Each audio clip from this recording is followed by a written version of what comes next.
Good. All right, I'll call our regular public council meeting for Monday, June 28, 2021 to order. Welcome everyone here and those are watching online. New business. Oops. Start with Councillor Glenn. Just a thanks. All right. Councillor Thorne-Goss. Thank you. Deputy Mayor. Thank you and congratulations. And I got a thanks and congrats. All right, and we got one question that was sent in for the Q&A from Madeline Florent. We'll add that. And could I get a motion to adopt the agenda as amended, please? So moved. Second. Moved and seconded. All in favor? Aye. Opposed? Carried. All righty. We got a set of public council minutes from June 14th. Could I get a motion to adopt those, please? So moved. Moved. Seconder? Second. Second. Any errors or omissions? Okay, all in favor? Aye. Opposed? Carried. Okay, we got no proclamations, no presentations, Q&A. I'll read this question as Madeline sent it in. To the Mayor and Council, I ask that my question be read as presented. By my calculation, there are almost 7 council meetings left before the municipal elections. Hence, it is important for residents to be able to get answers to issues that concern them before they make informed choices at election time. The cost of Torbay Common and the capital campaign for it is one area that concerns her very much. I asked about this at the April 19 council meeting, but have not yet received the information I was looking for. I would like council to explain the history of the capital campaign project, how it came about, why it is still on the go when it was supposed to be for 6 months, generally why it has failed to meet its stated goal of raising 1.5 million, and who is responsible. According to the financial report provided on April 19th, the campaign has only raised about $89,921, but it has cost 3 to 4 times that much to run. Correct me if I'm wrong with the figures, but it looks like we have a serious shortfall and our tax dollars are continuing to be used to fund deficiencies at the Common Centre. Madeline, how the campaign came about was last term council, and we were looking at ways to try and make our money go further. So this was proposed to us, and we looked at it, and at the time it looked like a very good opportunity for us to try and raise some additional funds to build the building.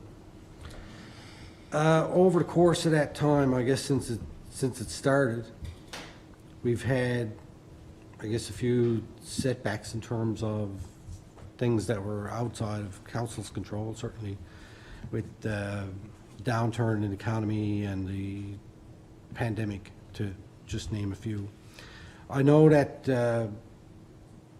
there are, other than the numbers of what's posted on the site right now, there are some additional things that need to be calculated in there, I think, with some in-kind types of advertising and things that we got.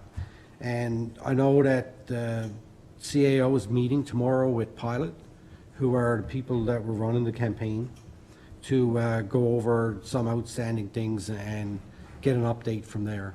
And after she meets, an update will come back to a committee and to council and to the public. So that, I hope that answers your question. It's not that I don't want to answer. It's just that Don's going to go and meet tomorrow with them and have a better look of where we're to and how we're going to close that campaign out. So, all right. Moving on. Correspondence. We have a approval to call public tender sidewalk construction auxiliary work for the town of Torbay Phase 1. So this letter came in from Department of Transportation and Infrastructure, and is the approval for us to move forward with our tender for our sidewalk project. There's no motions or nothing with that, right, Don? That's all done through committee? All right, so that'll get forwarded on to Public Works. All right, Mayor's report. Let's see where I'm to. So on the 19th of June, we had our M&L board meeting, first one of the new board since elections took place. We had a lot of items on this to discuss, elections being one, and to get out the vote campaign that M&L is going to be working on, and our town is probably going to be involved in that as well as other towns. On the 23rd of June, we had our Chief McGrath Volunteer Awards at Torbay Common. And, I just want to thank staff for organizing that, and the town of Flat Rock and the fire department for partnering with us on that. I guess I was going to do this later, but I'll do it now. I'll congratulate the winners. And it was, I wrote them down. Oh, right. Ethan Decker won for grade 12 student. Carla Woodford for grade 8. Charla. Can't even read my own writing. And Aaron LeGrove for grade 4. I want to say thank you to them for all they do for our community, and it's this is an award that has been a long time coming, and it's very fitting that it be named after Chief McGrath, who's been volunteering with the fire department from 1974 since it was started. So he's a real epitome of volunteerism. So couldn't choose a better person. What else? Oh, geez. I did a guest interview with Radio Bay Roberts on Thursday night. So myself and Deputy Mayor have been following along with Radio Bay Roberts online. They got a online radio station that they have that the town operates, and they use it for playing music and getting their news out and doing things. And Mayor Wood was on there Thursday night, so they invited me to call in, and I called in and congratulate him because I know that he's retiring now. And he's been a great friend to me, certainly, since I've been on council. And the town of Bay Roberts is, even though they're an hour away, they're a great partner for the town of Torbay. We are partnering now on a garden tour, garden project, and we're going to get some tulips and stuff from them. So it was really nice to be able to get on there with them and fool around a bit, talk a bit of hockey, talk a bit of politics, talk a bit of everything. And I really appreciate them asking me to do that. And that was a great bit of fun and a nice opportunity to talk to Mayor Wood and wish him well. All right, and the birthdays for the month of July. We got DeAndre Pike in Public Works Department, Mark Reddy, Public Works, Justin Martin, Councillor, and Jan Martin, Director of Recreation. Happy birthday, everybody, and have a safe and fun birthday when it comes up during the month. And I think that is it for my mayor's report. Any questions? No? Okay, perfect. Moving along. Committees of Council. Did I skip something? Oh yeah, I skipped. All right, we already did correspondence. Committee of Whole, no report. Planning, Land Use Development, Councillor Thorngass. Take it away. Okay, we had our meeting on June 28th, public meeting, no, on June 24th. And I have here a application C2021-0623-3A Motion Lane, consolidation of land for construction of a single dwelling with subsidiary apartment, 2.83 meter building line setback. The town is in receipt of an application to consolidate land for the proposed construction of a single dwelling on 3 Motion Lane. The committee reviewed the detailed background information provided and determined that the proposal meets all applicable zoning and development standards and is therefore forwarding its application to the upcoming meeting of council with a recommendation for the conditional approval. Motion to approve application C2021-062 with proposed building line setback of 29.83 meters and to issue a conditional approval subject to the Town of Torbay Development Regulations 20215 to 2025. So moved. Move. Seconder? Second. Mover and seconder. Questions, comments? Okay.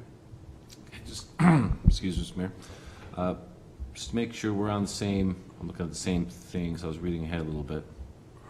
So this is C 2021-062, right? Mm-hmm. Okay, so it says land use, it says residential medium density and conservation. Mm-hmm. So obviously that first thing that raises my mind is the involvement of conservation involved with this. And also, I guess there are some concerns with the height and blocking views, and a couple other things are mentioned here in the proposal. Could, I guess, a couple of different issues, I guess. Number one, I guess, could the chair please explain to me the conservation zone part? And I bring it in particular because we talked about, I guess, over on Motion down near the cliffs about people putting up fences and all that type of thing, and the lack of policy, and it really kind of brings up whether we should be even doing, for discretionary uses at the very least, the dangers of putting conservation and residential in the same thing, right? You can't put a fence, but you can't put a bunch of rocks, and just the general loopholiness of going against the purpose of conservation, which is, of course, a shared resource by everyone in the town. So I guess, Madam Chair, if you could please explain to me. I know that it's fronting on the conservation is in the back, but I wasn't aware that this is not actually being built in conservation. Okay. It's nowhere near it, actually, when you look at the Right? The map. conservation is that much further away from it. Like, that's going along the main drag there, going down Motion Lane.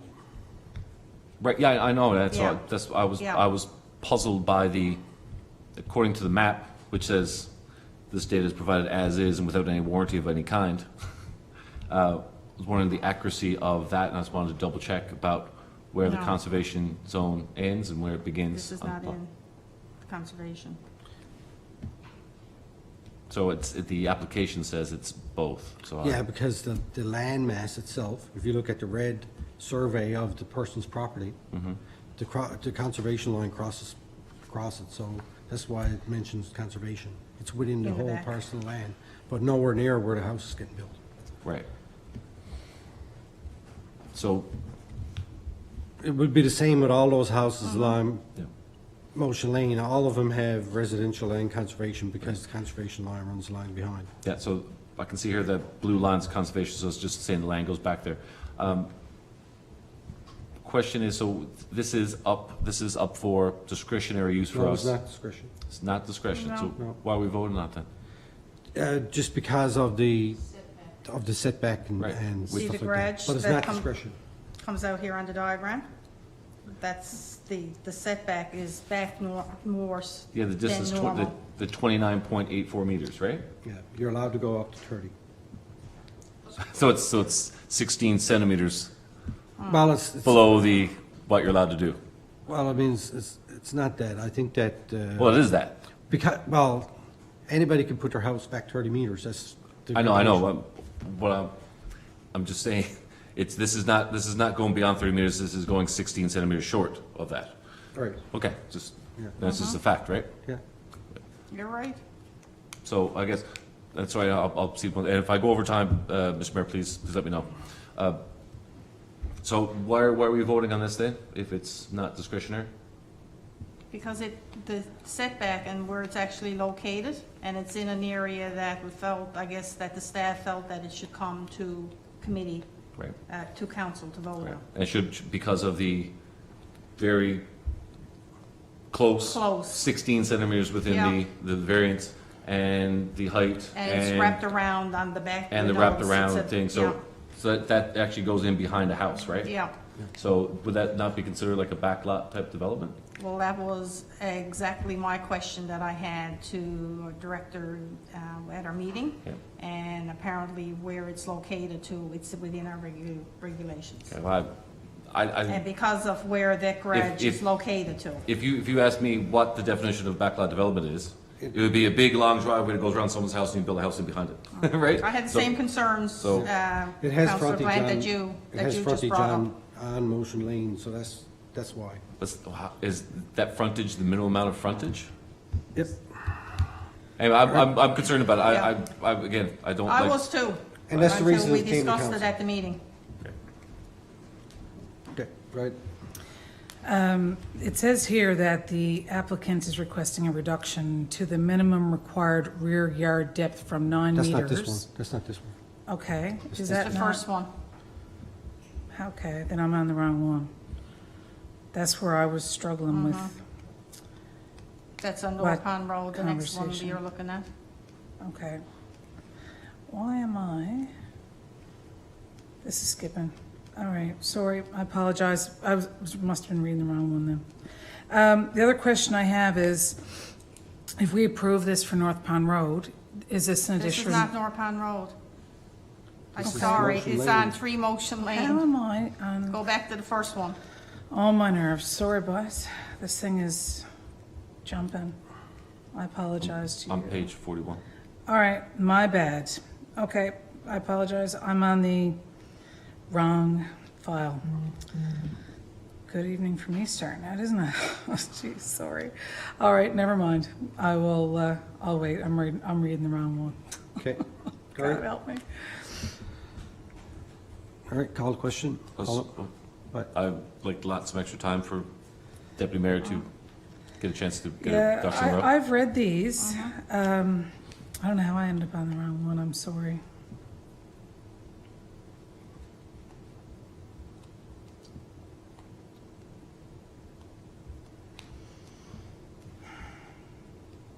I'll have a closer look. Sorry, I was on the wrong one. So we've discussed these sorts of builds in the past, and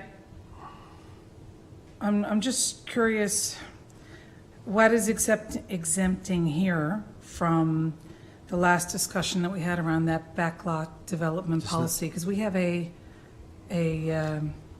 do have a policy where we won't accept those unless it's on a land where a house was already built. It's not backlot. A backlot is a lot that doesn't have frontage. It doesn't have frontage on a road. Right. And this one does have it, so it doesn't fall into a backlot category, Oh, I understand. Okay. right? Yeah, okay. I don't have it. It's where the garage comes out in the front of this one, and Councillor Glant is right in saying, like, we're really down to the wire and how far the setback is, but okay. told by the director that it meets meets This the is almost- conditions. This is almost exact to the guy that built that house on Lower Street. He built it the same way to meet the distance, the minimum setback, and then to be able to build his house. Same thing. All right, can we call the question now? Okay, Okay, all in favor? aye. Aye. I don't have any reason Opposed? to vote against it. Councilor Glenn?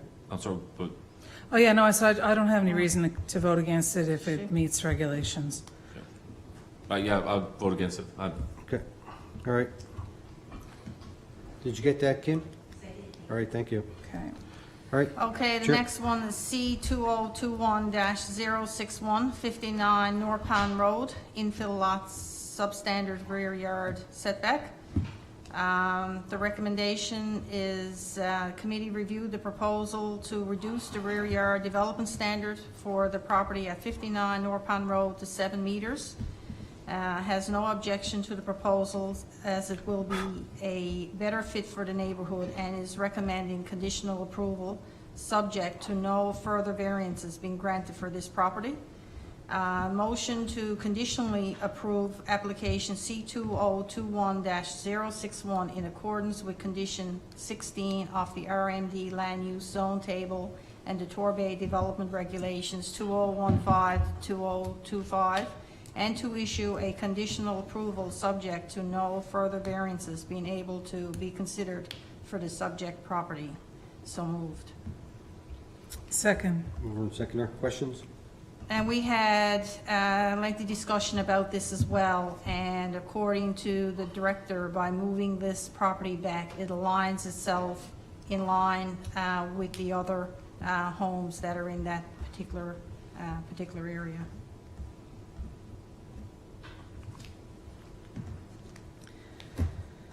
Question? Yeah, I'm looking at the location of this property in context with the traffic and water. This was already previously approved, right? Right, but those issues have come to our attention within the last couple of months since we've had all these discussions. Fair enough. And then I think about, we just approved the Motion Lane development, but I can't help but wonder about the information that we received in that report from Wood when they talked about the water that's going missing out of our water supply and the increased use of that's not available to the system. Before you go on, can Yeah. I just say one thing? If we don't approve this one, Yeah. you're just gonna go build with the permit they have. What they wanna do is move the house back a little bit so it's not right on the road. So they Right. already have an approved permit. They're gonna Right. build there no matter what. But this is, they're asking, can they move the house back a bit so that they can be further back off the road in line with the other houses and have a reduced rear yard. Right, and those are the questions that I'm asking, because what I wanted to know was, is this one of the allocations that we already have with the information that we have available? Is this an extra build on top of, after what we've heard about from the traffic flows and water issues from people in the community? And then the only other question that I have here is, if we change the reduction for the minimum rear yard from 9 to 7.5 to 7.0, which is what the issue is, the reason why we're bringing it here, is there any precedent issues that would arise from that? Is that something we're commonly? We talked about that at the committee meeting as Yeah. well, and where this is, I guess the mayor is correct in saying this already came a few weeks ago and was already approved. And this wouldn't be precedent setting because we've already done similar permits approval in the past, similar to this. It's within our regulations to allow 10%, up to 10% variance on certain distances. Whether Right. it's frontage, rear yard depth, front yard depth, side rear, those type things. We're allowed to do that within our regulations, so it's not really a precedent. Gotcha. Okay, Okay. thank you. You're welcome. Councillor Glenn? Questions? No? Okay. All in favor? Aye. Opposed? Carried. 222 Indian Mead Line, RI and land use, new accessory building with expanded footprint on lot with non-conforming development standards. The recommendation, committee reviewed the proposal in detail and advised that any proposed new structure is required to meet the current regulations in effect. In this case, the development regulations require that an accessory building is not protruding past the front wall of the existing dwelling, as the proposal is contrary to RI land use zone and not wanting to set a precedence. The committee is forwarding the proposal back forward to the upcoming committee of council with the recommendation for refusal. Motion to refuse the proposed construction of a new 8x12 accessory building in the front yard of the property at 222 Indian Mill Line, as the proposal is contrary to the RI land use table, more specifically as it relates to accessory building location and the Torbay Development Regulations 2015 to 2025. So moved. Second. Word, second, or questions? Yes, Mr. Councillor Mayor. Glenn? Mr. Mayor, I thought that you could replace such structures if they were non-conforming. They have a permit to replace. But they want to go bigger, right? That's the, We had an application at our last meeting to replace the existing 8x8, and we approved it. So even though we approved that, they've come back and put a new application in with the intent of at least asking the question if they could expand. Yeah. But we already approved the one that you're referring to Right. 2 weeks ago. Right, so according to our grandfather policies, you can certainly replace, it's not conforming, but you can expand. And that's just for. And that's what we've That's done. for various good reasons, right? So, yeah, okay. That's what we done. That's the rules. okay. Anybody else? Question? No, Okay. good. All in favor? Aye. Whoa. Sorry. In favor to refuse? Yeah. Yeah, okay, in favor to refuse, okay. Not supposed, technically not supposed to do that, but carry on.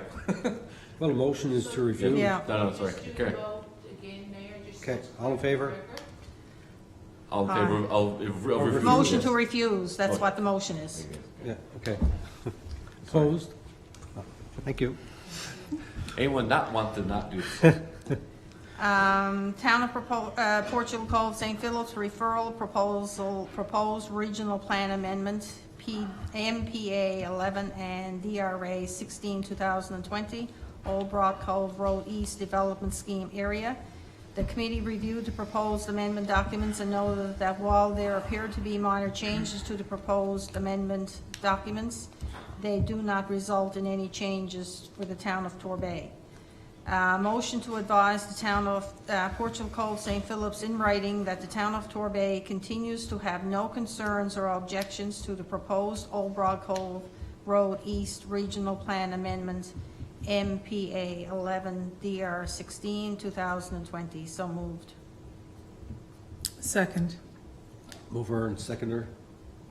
Any questions or comments? I'll have a comment, Go ahead. please. Although this is a change that's going to be made in Portugal Cove, St. Philips's town, I struggle every time I see agriculture to residential and agriculture to mixed use. And when I think about the food supply issues that we have, and 95+% of what food we have in our province is shipped in, and we have experienced what happens with Stormageddon and those sorts of things, what happens when that supply chain gets interrupted. I really struggle with taking agricultural land in, especially in the Avalon area, where it's able to be utilized. So I understand our motion to go back and say, listen, these are your changes and you're going to make them, but I just want to note that I'm not going to vote for this. Bless you. I'm not going to vote for this motion just for the simple fact that I really struggle with rezoning agricultural land to anything other than what it is because of that issue. And I'll leave it at that. Okay. I concur with the deputy mayor. It's kind of it's not very often that neighboring councils kind of say no to these types of things, even though we're kind of supposed to be all one big regional plan. Actually, I kind of wish that neighboring communities sometimes would speak up a little more for agricultural and protected watershed in neighboring communities. Much to the deputy mayor's point regarding agriculture, you know, I get it, but this is changing land from protected watershed. Changing land from protected watershed to agricultural, showing, you know, I just hate to change anything from protected watershed without having someone here making a good case for it. And I share the concerns with agricultural, you know, residential. There's lots of other places where you can put things, but again, we're not that council, so I'm kind of a little torn with putting a rubber stamp on it. So I'm not sure what to say. Can someone here speak Well, I mean, to the rationale behind the stuff, or some can anyone here could convince me to say that this is? well, they're rezoning from protected watershed to agriculture. I suspect that's for their old water supply at Blaston Pond. And, you know, the town of Portugal Cove St. Philip's has a huge watershed protection piece that they put in place to protect our potential watershed of Grey Pond that they probably don't even need to do. and they're moving some stuff into protected watershed, what I'm looking at here. I guess it's difficult for us to really look at it and understand exactly what they're doing because we're just looking at a map, right?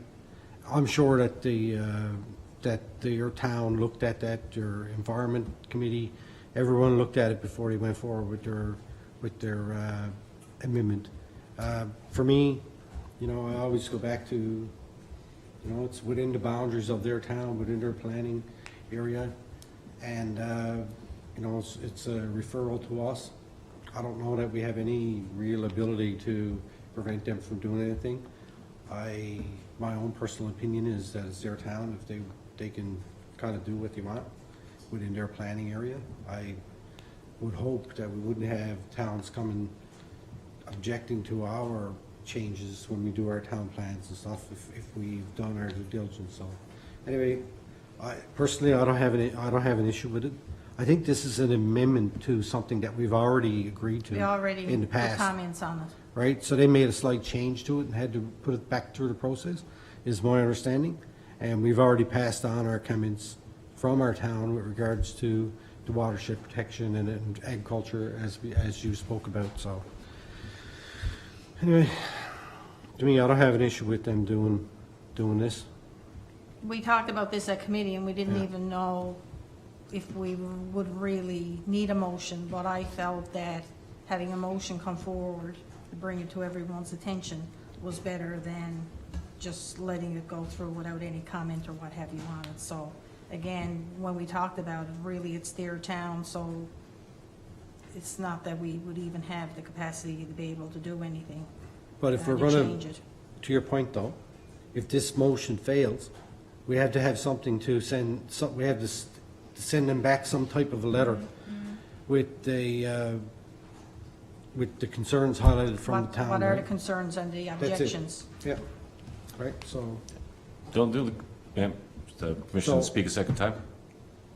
well, we'll just call the question. I mean, it appears to me that myself and Councilor Torgas are going to vote in favor, and you both are going to vote against it, and then we'll instruct staff to go and write back to the town. I mean, to me, Yeah. if that's what happens. Yeah, I never said I was going to vote one way or the All other. right, So I said, okay, go ahead. Then, if you got something else that you want to okay, say. sorry, I don't want to break the rules of, Go just ahead. give me the, go, Go okay. ahead, fair I'll enough. give you that leeway, Thank you. seeing who you are. Appreciate it, Mr. Mayor. Again, the only concern we have the only concern I have here now, like you said, is because protected watershed, I think, is really important. And I actually think that other communities, anything like watershed and conservation zones and these agriculture zones, stuff like that, like it's really tough as a counselor, right? Or as a council, to always be trying to protect these things. Always, always, always protect. And then one vote is gone. You can't ever get it back. Right. Right? So that's why when things are agricultural or especially the protected watershed, it's very so frustrating where things can go, you know, next council can come in and, you know, for all the wetland, you know, watershed stuff protections we've been doing for the past 12 years, could be gone in an instant. Right? And then we could throw the next council out and come back in and nothing we can do. And any amendments like that have to go to our neighboring communities, and it's a rubber stamp process. I don't even know if anyone's ever stopped another community from doing that, but we're all supposed to be in this together, right? And it just, the thing that concerns me is like, oh no, don't worry, it's just watershed to agricultural, like you said. It's just a little agricultural, or watershed to agricultural. But on the other hand, we just know that having that agricultural is nothing because you go agriculture, change that to development, right? Like, Right. so is this going from watershed to agriculture, just so they don't get a stink about going from protected watershed straight to development, right? Like, again, I don't want to be litigating their stuff, but as a neighbor, it's just kind of having a regional voice or my 2 cents in the regional, how we develop Northeast Avalon. Anyway, I'm concerned about it, but I don't know if we have enough to turn it down. I think it's fair coming, but to your exact same point, it was only a few years ago, we removed South Pond from watershed protection in our town because it was no longer viable as a water source. So if 6 months down the road, we get a report that comes back to us that Great Pond is not viable for a water source, are we gonna leave it in watershed protection and take people's land, or are we gonna give it back to them? Which is why I was kind of. Which is what we'll have if the there was a decision little we'll have to note saying why, Yeah. maybe I'm just missing something. Fair enough. We could go back and ask those we could just ask those questions. And I'm fine with that. Can we call the question? Do everybody have enough information that they to vote? Are we delaying or get more answers, or are we going to vote and? I mean, I don't know. One way or the other, we're just gonna send a letter back to Portrait Cove St. Phillips. We and- already had a response that went back on this Yeah. some time ago. And that's basically what we're going along with now, and that whatever concerns, we had no concerns before. And I'm assuming that's what this motion is in agreement with what the prior Right. letter. All right, it says here, the proposed development regulations amendment, blah, blah, blah, consists of a map changes, 2014, 2024, development regulations, and is contrary to the St. John's urban regional map. It concluded that the regional map amendment is required to bring these things forward. Right. So they're making changes to the map. It's different than what the plan was supposed to be in this amendment. And Well, again, maybe I just don't see any. Basically, I don't see any justification for the change. I hear what you're saying. Basically, what they're doing, they're changing their town plan, and it requires a regional amendment, same as we do when we make a change plan, and it goes through, and the amendment gets made, so. To me, it doesn't matter one way or the other how we go with this. There's no justification for it, it's just, hey, this is what we're doing. What do you mean, no justification? There's no rationale why they're doing it, so it just makes me hard to rubber stamp it, that's all. Can I just make a quick comment? Further to Councillor Gallant's comments, we have a stewardship responsibility, and we've made a commitment over the last 20 years when it comes to stewardship in Torbay. And, I've mentioned my concerns about agricultural, but when I look at this stuff, my question would be to Portrait Cove St. Phillips for clarification. Have you done the studies to find out if you change this, as far as the amendments you're looking at, what happens if we rezone this land? What happens with the watershed? What happens with the water runoff? What happens with stormwater management? What does that mean for a number of issues? And so I think what Councillor Gallant is saying is that, in our perspective, looking at this, we have a history of stewardship around environmental concerns and matters. And it's something that's very clearly important to, I know myself and Councillor Gallant, we certainly see eye to eye on those issues. And I really think that at this point, with the information that I have available to me, and my knowledge of the need for agricultural land and development, and concerns that I have to make sure that we protect watersheds and that the right studies are done to look at what happens if we change any of that, then I'm unable to approve this in the vote tonight. All right, So that's where I stand on it. all right, we'll call a question. Mayor, before Yeah. council votes, the letter under the signature of the planning coordinator with Portugal Cove St. Phillips said feedback is due by July 15th, so that brings us around, we still have another public council meeting All right. before the 15th, so. You know what, why don't we defer this, Mary? That was once it came back, and that's exactly where I was going, ask this to be deferred. Sure. Motion to defer. I- As the director can speak. So I was going to ask, I'll follow up in the director's absence, and then the director can bring the commentary back to committee, and then another recommendation can. All right, that's fine, I'll- that's fine, that's probably a better way to go. yeah. Yeah, okay, go ahead, Jeff. Sorry, Mr. Mayor. I'll make a motion to defer. Okay, I'll second second that. it, all in favor? Okay. Aye. Aye, okay. Thank you. Thank you, Councilor. So what happens to the motion now that was already, that's, It's just deferred, all right? okay, It was a motion on the table, yes, and the motion to defer, okay, I just want to takes make it off. sure. yep. Let's get some more information, I'm not gonna hurry you. Next I have a motion to accept permit listings for the period ending June 25th, 2021 as presented, so moved. Second. Did everybody look at their conflict of interest thing here? That's what I was about to suggest. I know I I have. don't have a copy of that, can I see? And just while You you're go, doing we that, can't vote. just while you're doing that, yeah, we wouldn't have quorum. Just while you're doing that, the reason why Deputy Mayor has second Councilor Dorngass's motions is because I was present at the committee meeting, and because I'm chairing the meeting, I Yeah. can't second the motion. That's fine. Seconding a motion doesn't mean you always No, agree no. with it. It's just putting the discussion on the table, and that's totally fine. Okay, thank you. All right, Rachel, sorry. Let me see that too. I thought I had noticed it.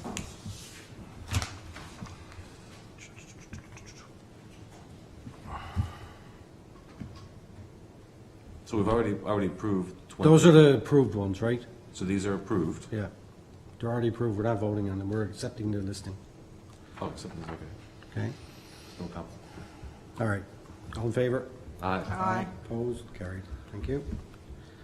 Anything else, Councillor Torres? I'm just looking down, I don't think there was anything else that we really had talked about. If anybody got any questions on the remainder, that was just for the motion portion. So I have a quick question, just, we have here a list of reports. It says here, approvals in principle, is this extensions to approval? This is just for informational purposes here? Yeah, Right. So building, developments issued, okay. Permit extensions. Okay, so okay. So there's no votes, I thought I had saw someone's family property on here, so I didn't know what that. Okay. If there was any motion to accept it. all right, admin and finance, Deputy Mayor. Thank you, Your Worship. I'm having a dog's job with this tonight. Let me find my place.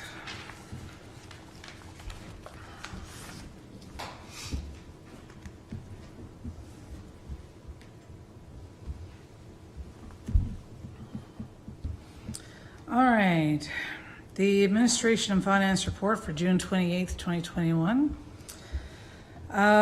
Payroll for the town employees for the period of June 10th to 23rd, 2021, and the semi-annual honorariums for members of the Torbay Volunteer Fire Department collectively totaled $115,825,000.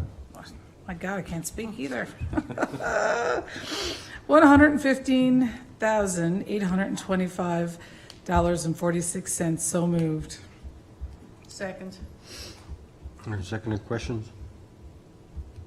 All in favor? Aye. Opposed, carried. All right, accounts payable for the 2-week period of June 10th to 23rd, 2021, invoices in the amount of $119,117.33 were processed. Do we need a motion for that one? Yes? No, No? Okay. I don't think so, unless there's a motion there. No. Okay. Invoices for approval. There are 11 invoices totaling $128,712.92. They're presented for approval. Below is the breakdown of the required operating and capital invoices. The following 7 operating invoices totaling $80,292.14 are presented for approval. Invoice 36583 for the commissionaires. Municipal enforcement dated May 2nd to the 15th, 2021. The amount is $5,152. Invoice number 36994 for commissionaires. Municipal enforcement dated May 16th to the 29th, $5,152. Invoice number 14293922, May 21, for Newfoundland Power Inc. for streetway lights and the gateway sign, $19,842.54. Invoice number June 1 to 15th for the Receiver General for payroll deductions for June 1st to the 15th is $25,287.51. Invoice number 202127041, the Town of Flat Rock, Torbay Volunteer Fire Department Satellite Station expenses, $7,594.01. June invoice for June 2021 for Trio benefits. The group benefits, it's $11,896.19. Invoice number 355-835-4753 for Xylem Canada LP repair submersible pump for 1532 Torbay Road, $5,367.89. Move. So move it there. So moved. Second? Moved and seconded. Questions? All in favor? Aye. Opposed? Carried. The following four capital invoices in the amount of $48,420.78 are presented for approval. The progress claim for J.D. Miles dated April 2019 for the History House restoration is $25,938.91. Invoice number G4115627 for Wood Environment and Infrastructure Solutions for water system upgrades, $10,261.36. Invoice number G411564 Wood Environment and Infrastructure Solutions for water system upgrades, $7,026.53. And invoice G411544 to Wood Environment and Infrastructure Solutions for the Sidewalk project, $5,193.98. So moved. Move. Second. Seconded. Questions? All in favor? Aye. Opposed? Carried. Okay. All right, so we have some motions here around the municipal election, which is going to be on September 28th, 2021. So the following motions are presented. Motion 1, as per Section 13 of the Municipal Elections Act, that the deputy clerk be appointed the returning officer for the September 28, 2021 municipal election in the town of Torbay. So moved. Second. Moved, seconded. All in favor? Aye. Opposed? Carried.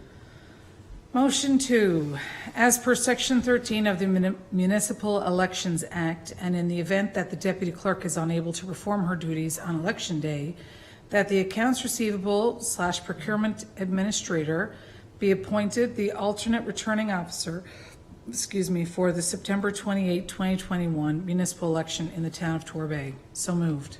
Second. Moved, seconded. All in favor? Aye. Opposed? Carried.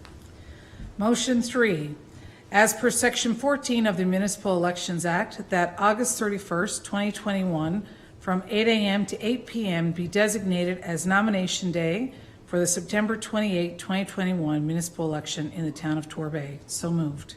Second. Moved, seconded. All in favor? Aye. Opposed? Carried. Motion 4, as per Section 26 of the Municipal Elections Act, that September 14 and 25th, 2021, from 8 a.m. to 8 p.m., be set as the advance poll dates for the September 28, 2021 municipal election in the town of Torbay. So moved. Second. Mover, seconded. Just make one comment there. Normally, we only have one advance poll day, but because of COVID and stuff, we're having, I guess, stats, we're having two this year, so it could spread out. People can have a little more opportunity to. I was just going to ask, how did you come up with those dates? Who decided those were and were they actually going to be held? Whoever decided that so far?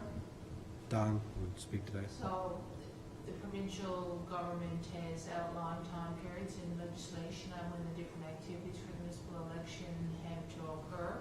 And historically, we've kept everything on Tuesdays, but because of COVID and that we're not having a mail-in ballot, that when you offer a second advance poll, that it has to be on a Saturday, so it will be a Tuesday and a Saturday. So Okay. that's the rationale behind that. And the election will be held at the Torbay Community Common Community Center.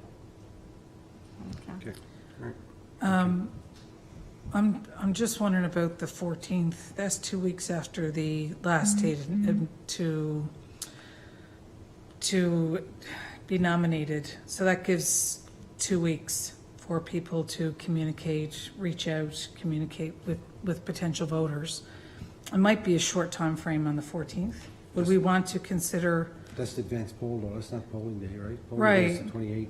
I know, but still, that's only 2 weeks before that advanced poll. I'm wondering if we moved the 14th up and stayed with the 25th, or if we pushed it ahead 2 weeks and did the 21st and maybe this, well, that's when's Labor Day weekend? Somewhere in there. Historically, since I've been here, we've always, and not that doesn't make it right, but it's always been the Tuesday, so the 14th is the earliest that we could. We just, looking at when we have to train election staff and timeframes for materials and everything, this was the most, I guess, the best use of dates. Okay. I'm inclined to take the recommendation of staff on when to set dates and anything around the election rather than members of council. No offense, Deputy Mayor. No, I'm just Or- asking the or question even- for discussion, Yeah, that's all. even for myself, like, I really don't want to have any input into when people are going to be allowed to vote or when they should or how long the campaign or anything that's going to be. Like, to me, that should stay out of my hands. Yeah, no, Right. yeah, I concur. This is about people of Torbay getting out and vote. It's not about any individual candidates or, asking for a friend or anything like that type of deal, right? Yeah, I'm fine with that. It doesn't matter. If I had my way, I'd open it up from September 1st to September 28th every single day. But Yeah, I don't I'll think go we're with gonna- recommendations of staff. Yeah, okay. But to that point, though, from my perspective, the reason I'm asking this question, we're all incumbents around this table. Right. So if we run for election, people have had 4 years to get to know who is Trina Appleby or Councillor Gallant or Mayor Scott or, Councillor Thorne-Goss. If you're a new person who is putting your name forward and your nomination is going to be accepted on the 31st of August, and the day to vote, the first opportunity to vote is on the 14th, that really gives them a 2-week window to try to capture as many as they can. If we have, and we do have, rotational workers in our community, we may have a COVID flare-up. There's all kinds of issues there. So it's not to our personal benefit to have this discussion. It's, I think the reason I'm bringing up the discussion is for us to have a fair and open discussion about, is that too early? Is that too short a period of time for a new person who's interested to put their name on a ballot to organize, get ready, knock on doors, talk to people? I don't know.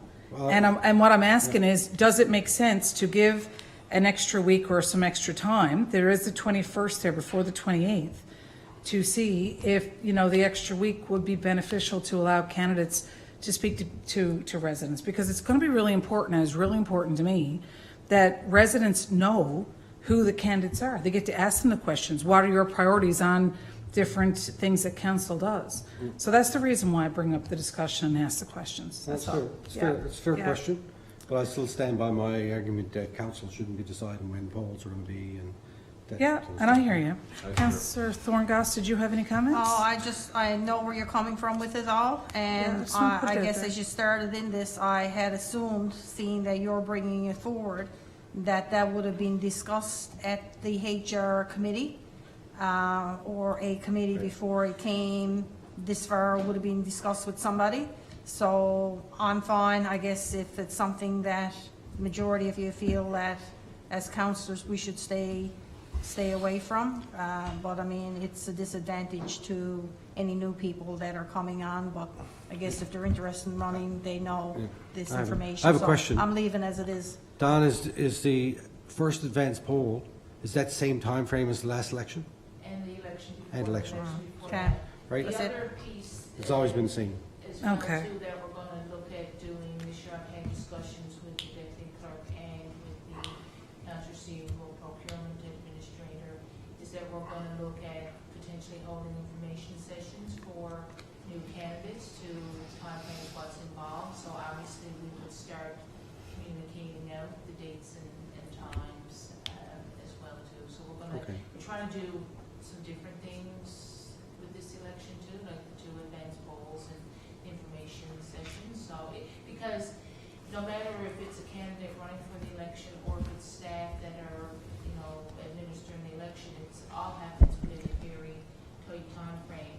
And and it's, so those are the recommendations. And Right. this is typically not supposed to be discussed at a council level. It's the town clerk that brings it forward in conjunction with the Municipal Elections Act. So Right. it wouldn't come to, I've taken the same process that I've done with every election since I've been here, with the motions with the memo to come forward to council to the public. Yep. meeting. All right, okay. thank you. I'd just like to add one thing in here if I can.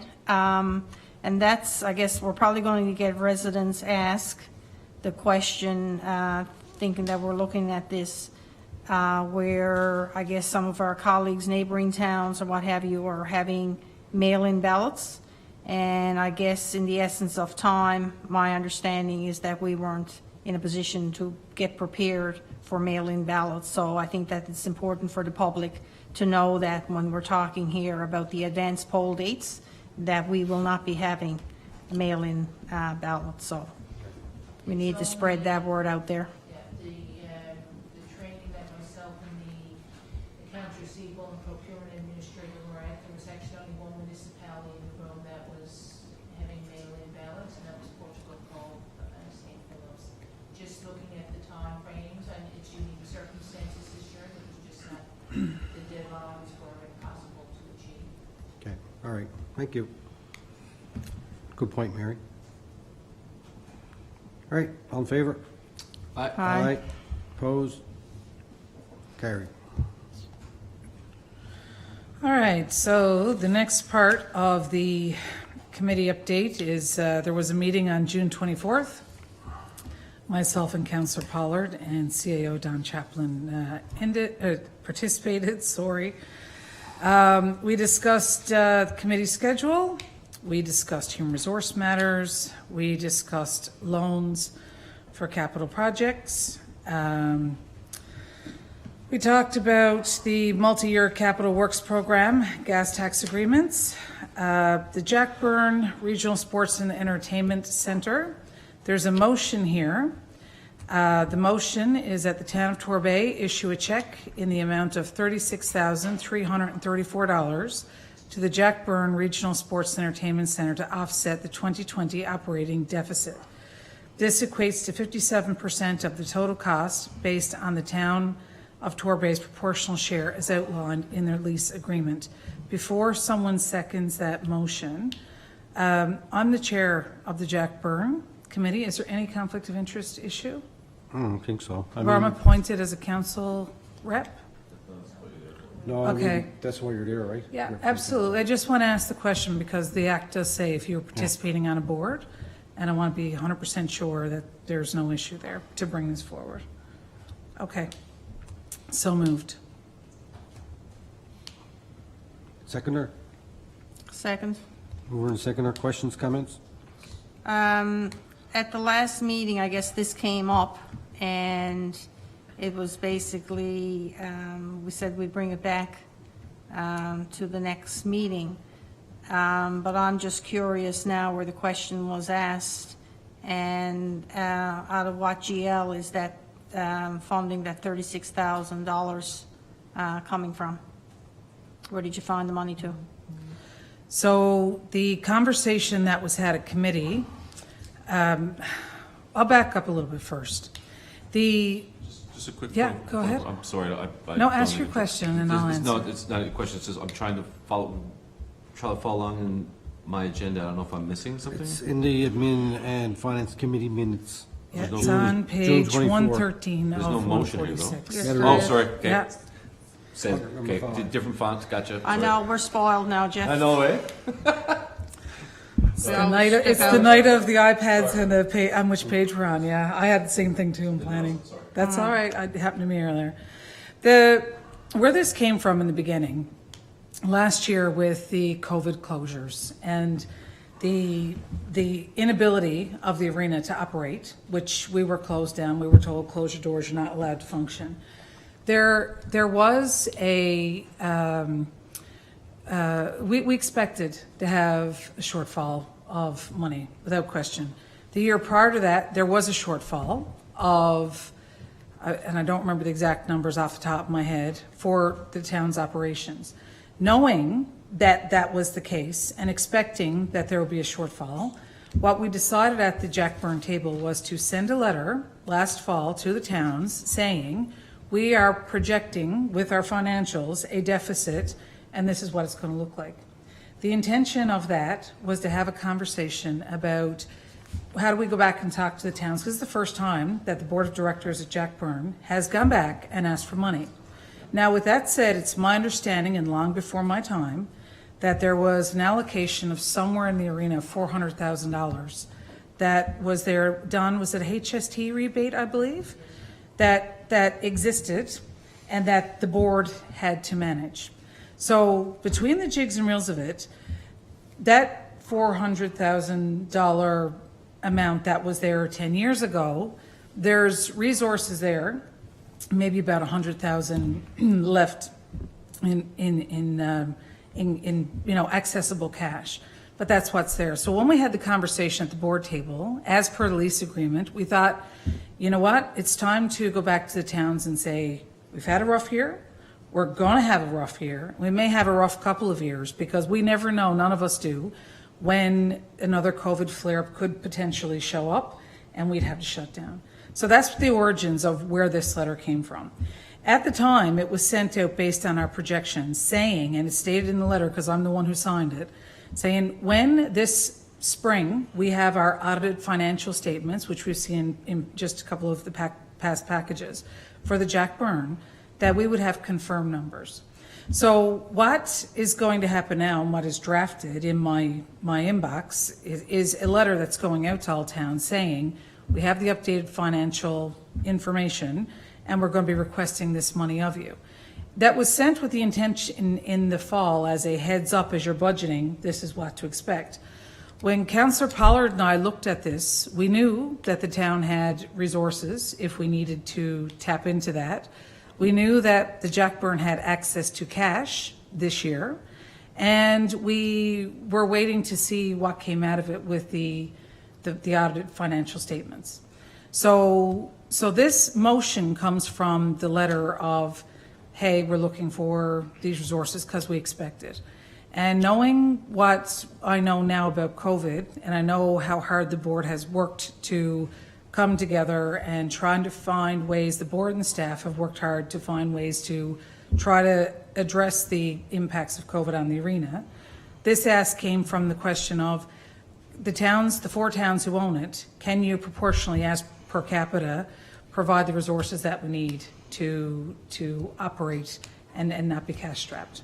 So that's where it came from. That's the background. Councillor Thorne-Goss, to your point, we approved the budget last year without this in here. So from the GL line where it's going to come from, I mean, Don, if you can speak to that, we didn't identify a GL line in the committee meeting, but we did talk about it, and Councillor Pollard said, look, you know, we have resources to provide this money to the Jackburn as per our commitment in the lease agreement. Well, I know, and the reason why I'm asking it, I guess, Yeah. at our last meeting, Councillor Pollard put a motion to have this funding, this check to be issued, because I understand that the other neighboring towns, our partners, Yeah. already had it. Yep. And I guess the CAO had questioned then about what GL that the funding was going to come from. And I guess, which is a valid point, so I guess. Absolutely. I just want to know, where did you determine that the funding is actually going to come from? So the reason for my question at the last council meeting, because our process is that anything that's unbudgeted has to go back to committee for review and discussion. So that was the rationale behind that question. It was discussed at committee level that we have the COVID funding, the restart money, so that was the GL that would be allocated for that, because it's operational funds. And we also have funds in reserve, but there is an outstanding committee, the whole discussion on use of reserve, so the Yeah. recommendation is to use the COVID restart funds. So, So it would have no impact on any other budget line this year. It would come out of the 400,000 that we got for the COVID relief money. yeah, I know, where it was asked when we tried to move this through last week, I guess, in the essence of time, and We want to Wait. follow our process, because there was 2 years ago that there was asked for a review of our process and unbudgeted versus budgeted and overages and everything. So it it was agreed at the time by council that everything would go back for. Well, that's why I was just wondering, what did you actually decide on? Because I think he made reference to that GL at the last meeting, so it's the COVID. I'm calling Fun. COVID restart fund, yes. Okay. Thank you, Don. Okay. Any more questions, comments? Yeah, I've got a couple of things to say. Sure. Actually, I'm just going to say it because this is something that's been talked about around council for a long time, talked about in the community a long time. No one seems to want to talk about it, okay? Because we never had to talk about, kind of things never really kind of came home to roost before with regards to the arena and the finances. So, again, Jackburn Arena has a board of directors in place to manage it on behalf of the owners. Part of that is to make sure that it's run financially well, healthy. I love the staff, by the way, and I love everyone that volunteers at times, so don't get me wrong. This goes back, I was vice chair of the arena for many years. And again, this was something that came up and we never dealt with it, I don't think, efficiently until it came up now. We're never dealt with it at times. So yeah, this is a future problem that's never going to happen. But like all things that you push off, it's kind of come up here. So, like, I know people had some concerns about how far the arena went with spending money and stuff like that for second ice pad, right? For example, we're like, geez, they're spending a lot of money on the second ice pad, it's kind of pie in the sky thing that's not necessarily proven or approved by the owners or anything like that, right? They should probably be better spent putting some of that money away for the rainy day fund, right? Or put it away for something bad happens, right? Well, this is something that bad has happened. No fault of anyone there, but just makes me second guess like how much money was spent on some of these, consultants and kind of pie in the sky that people argued whether or not they were actually within the bounds of their lease agreement. And of course, we had lease agreements go longer than they're supposed to, and appointments longer than they're supposed to, and a whole bunch of different kind of paperwork issues. People are, hey, don't worry about it, right? But I think one of the concerns I know that I've had since being back in the day, but to make a big deal of, is that we said, theoretically, if something bad happened in the arena, and there's money on the hook, Torbay's on the hook for 60%, right? 56. Actually, it says here, 56.3%. yeah, 57 it says right here. Yeah. I was rounding for sake.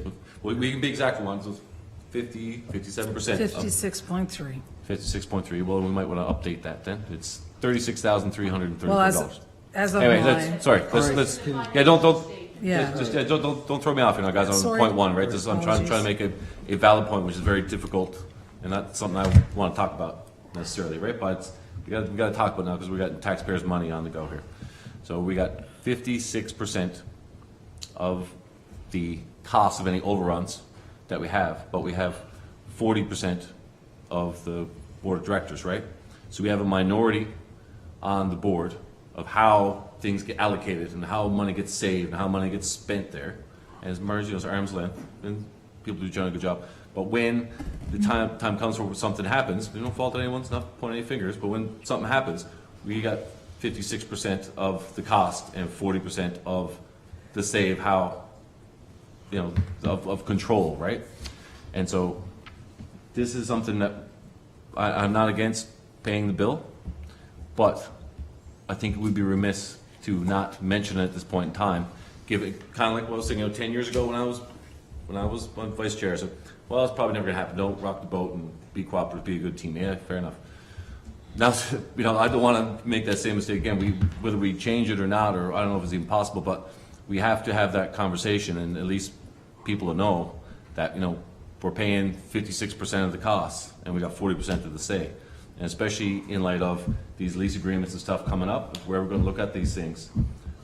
I'm not saying we should get more things on the board or anything like that, or more control. I'm not trying to take over the arena, but I'm saying that seat that you have, you should pay. If you've got 40% on the board, you should pay 40% of the cost overruns, because you get 40% of the decision making that goes in that, right? Says people in Torbay their dollars are equal amount as anybody else's, right? We're paying more per person, right? Per percent, or whatever, you know what I mean, right? We're paying more per seat than that, and our taxpayers are on the hook a little more than what I think they should be in this regard. So, I think that the arena needs to stay in its lane more in going forward. Just make sure that, you know, put some stuff away for rainy days and such. And then, I know COVID, no one could expect this, but it could be anything, right? And I don't want to see us be on the hook for stuff like that, especially where, you know, such things as secondary services, right? Which can be done, and I'm all for it if we ever had any money for it, but it's kind of hard pill to swallow. If we're looking to expand, and then come back a year later and we're eating taxpayers' money that we didn't necessarily have that we could spend somewhere else, right? And if this is a trend, if this is something that continues, if this happens again, we're going to be on the hook every year for 40,000, 50,000, 100,000, whatever it is. Well, we're going to need to seriously take a look at that proportion of the board so we can make more decisions. Because, you know, it's easy to make a decision if it's not, you know, impacting your direct taxpayers. And again, hope no one in neighboring communities take my words in not insult or anything like that. Just speaking what not a lot of people said, and it's kind of now it's got a dollar figure attached to it. Thank you for time. To your point about that, I've talked to the other mayors about that particular thing with regards to our representation. The new lease agreement is here in this council package that we're going to adopt tonight, and that'll get done. The next step after that is to revisit the management agreement. The management agreement is the one that created the board of directors and set out in it the parameters of how it's created and how it's made up and all that stuff. It's independent of the lease agreement. So after we get past that, I suspect that this will get into the next council. It might not. We might be able to have some meetings around it. But yeah, it's on our radar to do. I'm not sure that there's going to be an appetite there for changing much things. I know that the town of Torbay had to give up some say on the board at the time when this thing was created in order to be a good partner and a good neighbor to be able to get that facility built out there. I don't think that it was a wrong idea. I think it was a good idea, and the facility has actually been really good. But now, to your point though, it's 10 years old, 11 years old, and we're going to start getting into that area where things are going to start to need to be replaced, and they're going to break, and you know, and we need to figure out how we're going to go forward with that. And I agree with you totally. It's just sort of, sorry. Yeah, it's just I know it's an observation. It's an important conversation we got to have. We got to stop dancing around it. That's all.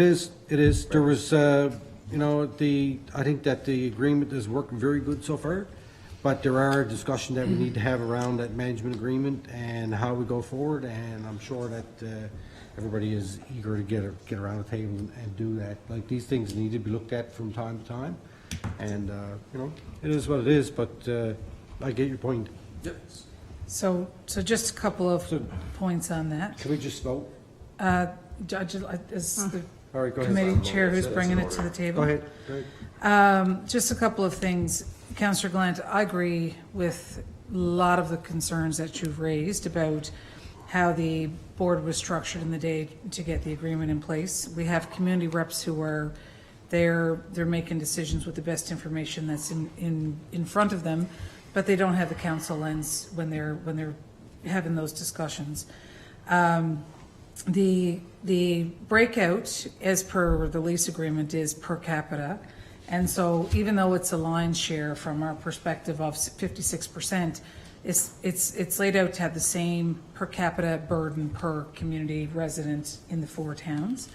I will tell you that when Mayor and I joined that board at the beginning of this term of council, there were discussions about purchasing land at the board level. There have been in the past that I'm aware, people who have been on that board and served well outside of the terms that were allowed.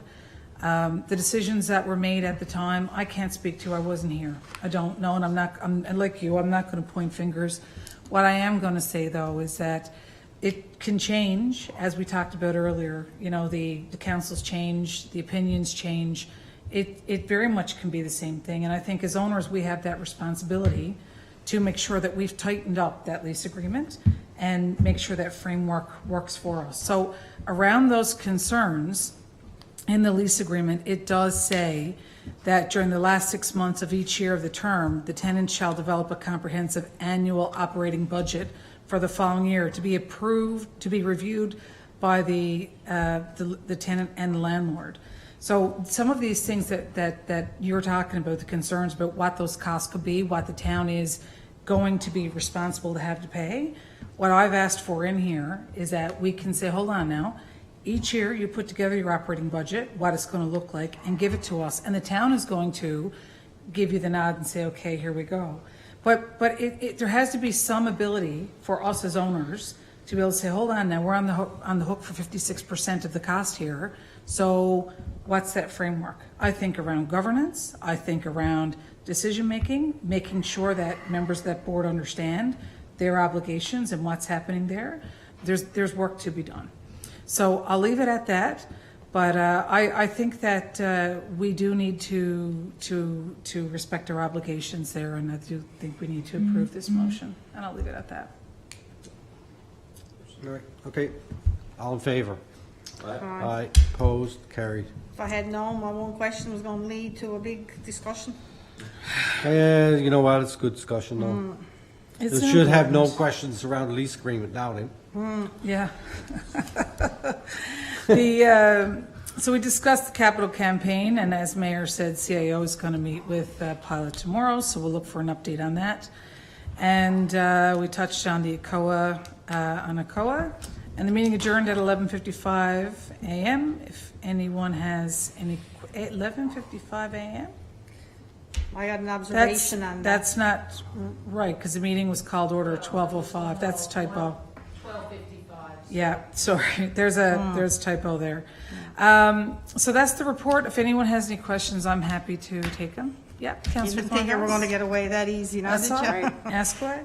No, it was something that we talked about at the last meeting. Yeah. And I guess Councillor Pollard was going to bring it forward to your next meeting, and that was the sign for the common. Is that lumped into this with the ACOA money, or because I understood that there was already a deposit on that sign for the common, and he was going to have that put on the agenda? So my last update on that I've gotten is that the COA agreement was reworked to have the money there and allocated for the signs. When Jacqueline was with us, we had an update from her, and it's my recollection, but I'll ask Don to confirm it and send it out to council. But that has to come, my point being, I guess, either to the development committee or to Public Works to look at where those signs, I mean, if we've got signs selected, Yeah. and once we get to the funding part, we know then that that's there, because there hasn't been any discussion at either one of those committees on where they're actually going to be located to. Yeah. And I mean, if that goes back on the main road, then it has to go with Work Services and Transportation. It's not even something, well, even the Balling line, both of those. And I haven't seen anything on any of that, Deputy Mayor, to come back to our committee. So I really Yeah. like to know where those signs are Yeah. situated for the common. I have seen emails, because we've had this discussion, and there was a COA funding that was made available. There was money for an amphitheater, for those signs, and for acoustics, for sure. Of those items, the signs was a priority that we discussed when Jacqueline was the director. So it came up at our budget, member. Yep, and the agreements, as I understand, have been amended to have that go forward. I also recall seeing emails from the Director of Corporate Services and Finance that would have been sent over requesting planning and development and/or Public Works to add that to the agenda and have the discussion. It has never- Now, I don't know what happened with her after that, but I do recall her taking that to committee, having a discussion with us and saying, we've secured the money from ACOA, but it's another department's business to identify the space. And I do believe, if I recall correctly, that there were spaces that were potentially identified, but there were reasons that they weren't, Yeah, there were reasons that they weren't viable and available, and I do believe Public Works and Planning did look at those and say, and I'm based off emails that have been months back now, but my recollection of it was that when they did look at it, they said the spaces that were identified could not work for certain reasons. I can't remember what they were. Lines and distance from intersection, that predated my medical leave as well too. Yeah. So there's some confusion as well too of actually what is approved under the amendment. So that's when last week I reached out, and now that we've been assigned a new account manager now, so that's why I'm having a meeting this week to see where things are to and to reconfirm our approvals. But there were schematics circulated to the former directors of Recreation, Community Services, and Planning and Public Works. So it was internally, operationally, wouldn't have come to committee level, but after the meeting with the COA, the account manager this week, I can update our council on exactly where it all stands. Okay. I've asked the question, but, and All right. so. Yeah, we Jacqueline need to did get- what she could do with it, because what I recall of that discussion, the amphitheater was quite expensive and not something that was feasible for us to be able to do as recommended. But the other items were amended with a COA and we're moving forward. No, I'm just getting One of- concerned that it's getting lost in the system somewhere. One of those was the signs, and I do recall Jacqueline sending emails out asking for, well, if we can't put it here, where do we put it? And I don't know where it went from there. So Don, if you can follow up on that, that'd be great. Yeah. All right. Any Okay. other questions? Nope. Okay. And so ends my report. All right, thank you. Economic Development and Tourism. Thank you again, Your Worship. We met on June 17th from 6 to 7. Myself and Councillor Martin and Economic Development and Tourism. I was there. How are you there? You were there. Yep. Sorry. Thank you, Mayor. Oh my, I'm not well tonight. I'm sorry. I'm really not. I am completely not myself today. Okay, so thank you, Mayor, for reminding me that you participate in that meeting. We talked about the Rural Development Network. We talked about the big data regional demographics. We had an update on that. Talked about the regional wayfinding project. Torbay Green Team, there was an update on that. The Pickle Ridge project update was provided, and I believe there was an invite that was sent to our calendars to have that conversation with Portugal of St. Phillips. Thank you, Mayor, for following up with Was Mayor it McDonald sent around out that. I invite? believe There is. Deanne sent that out today, the calendar invite. Yep. Oh, today, okay. Next That's Wednesday. for Wednesday, next, was one of the Wednesday nights coming? Yep. Yeah. She's moved up on, got that one moving forward for the towns to come together. Being held at upper three corner. Yeah. Okay. Yeah, we saw that as a good didn't get it. space. What else do we have here? The Torbay Business Awards update is there. We talked about that. The business registration process, talked about that. Torbay Markets, having an online one and possibly an in-person.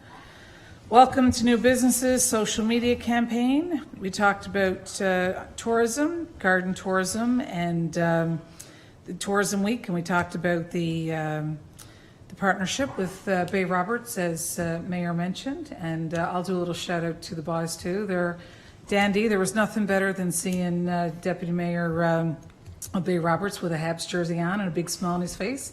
I'm sure our mayor loved that. And I'd like to do a shout out as well to Mayor Wood. He's been a fabulous colleague and amazing to work with, and best to him as he retires. Under Culture and Heritage, the Torbay History House has a call for the Board of Directors out. It's closing this week, I believe. We had an extension on it, but it's closing again soon. So anybody who's interested, please let us know. We talked about National Museums Day and the National Indigenous Peoples Day. And we talked about, that was about it. I just wanted to mention, if I could, around the National Peoples Day. I know that our Economic Development and Tourism Officer brought a conversation to myself and Councillor Martin about reconciliation and where we are with the town on that. And I know that they have been working with Jennifer and having conversations, and thank you for your work on that. And I think this is really important, and I look forward to us as a council continuing the discussions around that. We look forward to your work and recommendations. And I just want to recognize personally, how important this discussion is, and I really look forward to working with you as a council to continue that work and have those discussions. So that's it for me. If there's any further questions on anything that's presented here, I'm happy to provide clarification or have a chat I about it. just got a comment here on the Torbay Business Award update. Yeah. I think with COVID and things, I guess, settling down a little bit, it would have been nice to have those winners to have come in here to get their awards. That is the plan. We do have an in-person ceremony Okay. coming up, I think, isn't it? Okay, scheduling times with the award winners to gift them their rewards. Yeah. That's not what I read from that. It was almost like she was scheduling Yeah, something to give it to them, but that don't read that they would be coming in here to the chambers, right? So I think what you're asking, Councillor Thorngoss, is for them to come in a meeting? Is that what you're saying? Will come into at the beginning of a meeting and get it, or have the only thing when you tend to have their own evening for it, I guess with everybody's schedule, you're limited on who you're going to get from council. Yeah. But if they came in to the beginning, almost the same as the beautification awards, they're in and they got everybody and it's live. So I think that there should be some, because it's almost a year late in them being announced anyway. So it would be nice for them to come in, for us to have some little thing in here for them. That's my suggestion. And you're aware, Mr. Mayor, that there's something happening along those lines anyway? I know that there's, I had a discussion with the director about my availability to be able to meet with them and present them with their awards in person. But I don't know if we can get them all at the same time, and we're not sure about, with council chamber, how we can fit that into. Well, now where everything is protocols, right? changing on the 1st anyway, I'm thinking that we'll basically, after Thursday, we'll be back to somewhat of a normalcy again. That'll be closer proximity than what we are right now. I'm not sure. Well, we'll wait and see what happens. Yeah, I know, but it My would be nice to understanding- have them to come in, to have some kind I of a agree. reception for them, rather than just, here, come in today and I'm giving you this. All right. And the other thing that I got there, I guess it's an overlap here on the tourism, that's with these tulips, because we're talking about it at planning and development as well. And I just don't want that to get lost, so I don't know, somewhere along the way, if we need a motion to follow up on that, because we need to get the money. And I'm sure if we can find $33,000 somewhere, maybe we can take it out of our town beautification that we have. That, but I think somewhere along the way, I don't want to lose sight of this, because where it's kind of borderline with the two committees. Yeah. And we talked about it at ours as well. So just to let you know on both of those things, my understanding is that those business awards presentations are being organized with the mayor's schedule to meet with each group individually, and that work has been ongoing. So we can certainly go back to the Economic Development Tourism Officer and find out where she is with that, how far down the road that is, and if they can revisit. I do know that some, or at least one of those businesses, I don't believe there's anyone in the community to accept the award at this point. So that's something we can ask Deanne to follow up on and go back and have a look at. The other piece about the tulips discussion, there are a number of things where economic development crosses over with community development and with the planning department.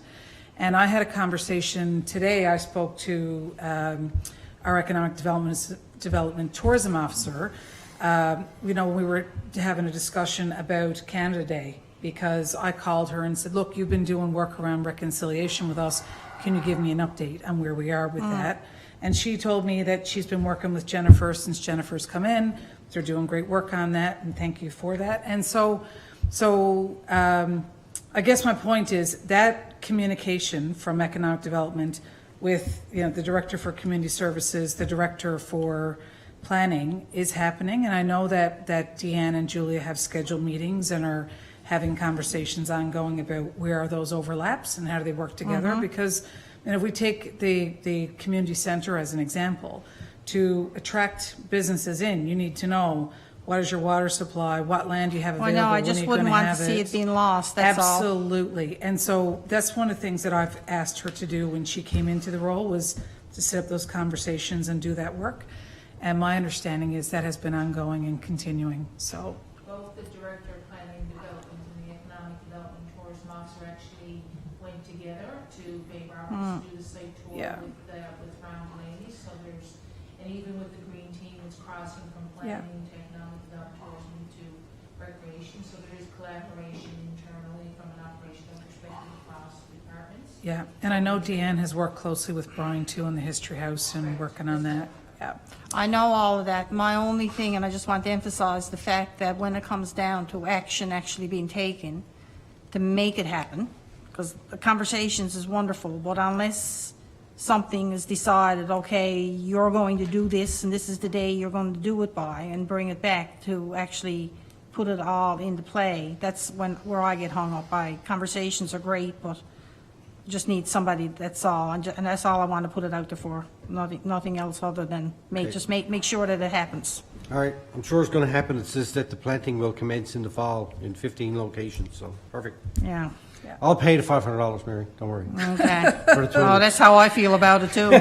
Maybe you might want to add that to your committee, Councillor Thorngass, when you guys meet again, just to get an update from Well, Julie. we've got it ongoing Yeah, as well, right? But Yeah. it just seems to be fine line.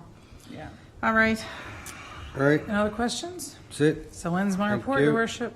Infrastructure, Public Works, Councillor Torngas. Okay, we had our meeting on the 23rd, myself and Councillor Pollard and Director Winter. History House update. See that we have the RFQ for interior work is now out for quotes with a closing date of June 30th. Stormwater management plan implementation, the tender for the work around Skipper's Landing stormwater enhancement is closing on June 30th. And the old depot renovation, that's recommendation coming to council for July 26th with the tender for that. Flow meters, this is something, I guess, that with the leak detection, there have been some issues with assessing the valves. So our water and sewer techs are in the process of removing all of the valves. And I guess this is where I just wanted to bring up with regards to the major leak that we had this past week down by the bridge, down by Indy Milan by the bridge. And we were just wondering if that could have possibly been the cause of us losing the water as per the advice that we had, a notification from Wood. And I guess we brought it up there, that I guess there was discussion around that. But I sent out, I guess, an email earlier this evening with regards, I brought it up at our planning meeting, and I brought it up at the Public Works and Infrastructure. When we had that committee the whole meeting a few weeks ago, we talked then about having the consultant to come in and look at our leak detection. And I guess we're in the absence of the two directors tonight. CAO, I'll ask you what the latest update on having that engineer and them come in and basically get that off the ground with. So in determining if the. Don, can you turn your microphone on? I meant to tell you before and I forgot. Sorry, Mayor. So in terms of determining the impact of the leak repair and water quantity, we're also we're conducting hydrant flushing as well too, which concludes the end of this week. So in order to have proper flows designated or confirmed, and the impacts, if there's any additional capacity, we won't know until later this week, and then to watch the flow data. I did send an email to the consultant, and they're both out of town until Monday, so they will have timelines on the leak detection as per the committee of the whole on Monday or Tuesday of next week. Our staff are actually, as it's referenced in the minutes, regarding the valves. Our infrastructure is older, so when they try and remove it, that they're damaging the valves and they need to be repaired. And I'm sure that the director has discussed that at Infrastructure and Public Works Committee level. So we should have on Monday of next week the detailed timelines for confirmation on the leak detection and an accelerated tender timeline for the zone meters as well too. Yeah, my only point, and that's what I was just emphasizing, when there's a fine line between the committees, because we had that committee, the whole meeting now, June 2nd. June 2nd, and we had asked if that consultant basically could start that week. And I'm really concerned with the fact that we've got a number of developers that are out there that are waiting for us to have that analysis on where that leak is to, because it all ties in to the water allocations. And I know I didn't speak about this in my earlier report tonight with planning and development, because we've kind of got everything on hold because we're waiting on this information to come back. So for anybody listening to us at home tonight, that we basically don't have, that's dealing with those particular developers, we don't have the information back on so far on where our major leak is to. So just to that point, if it's okay, Mayor, to Yeah, go ahead. speak regarding the water allocations and the 60, I guess the extra 60 is the number that's been tossed around. So Wood will have a recommendation, further recommendation on that as well too. And I've met with 2 of the 3 developers in question, so they're aware of the committee of the whole meeting, the presentation that was held, the lead, where we're to with everything. Now, they're anxious to move forward, but there needs to be another discussion at committee of the whole before any recommendations are made once we have that information as well too. All right, thank you. Okay. Can I ask a Yeah. question?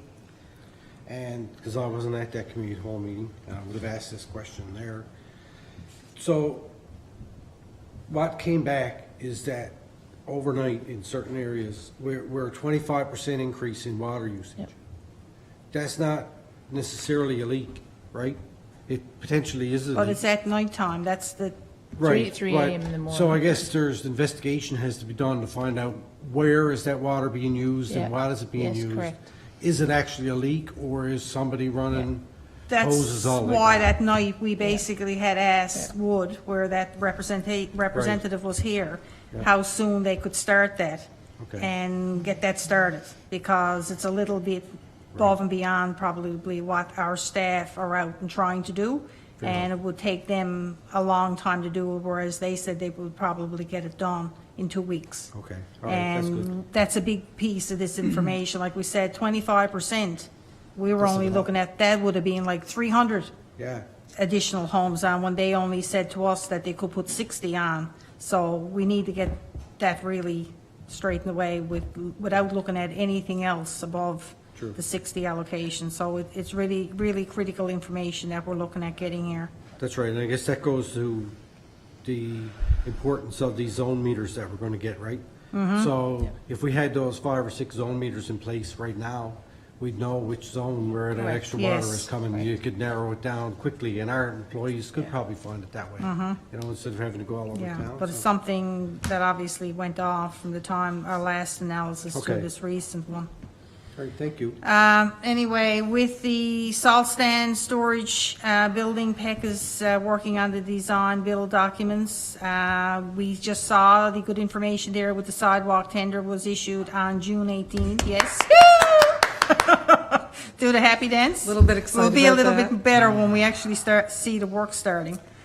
I got a question now with regards to that. Mr. Mayor, you might be able to answer it, but have you heard, or is there any discussion about the paving taking place of the road the same time that the sidewalks? Because I remember, haven't, that but- was part, I haven't, but I can check into it. okay, because that was something that we were hoping was going to coincide, and Right.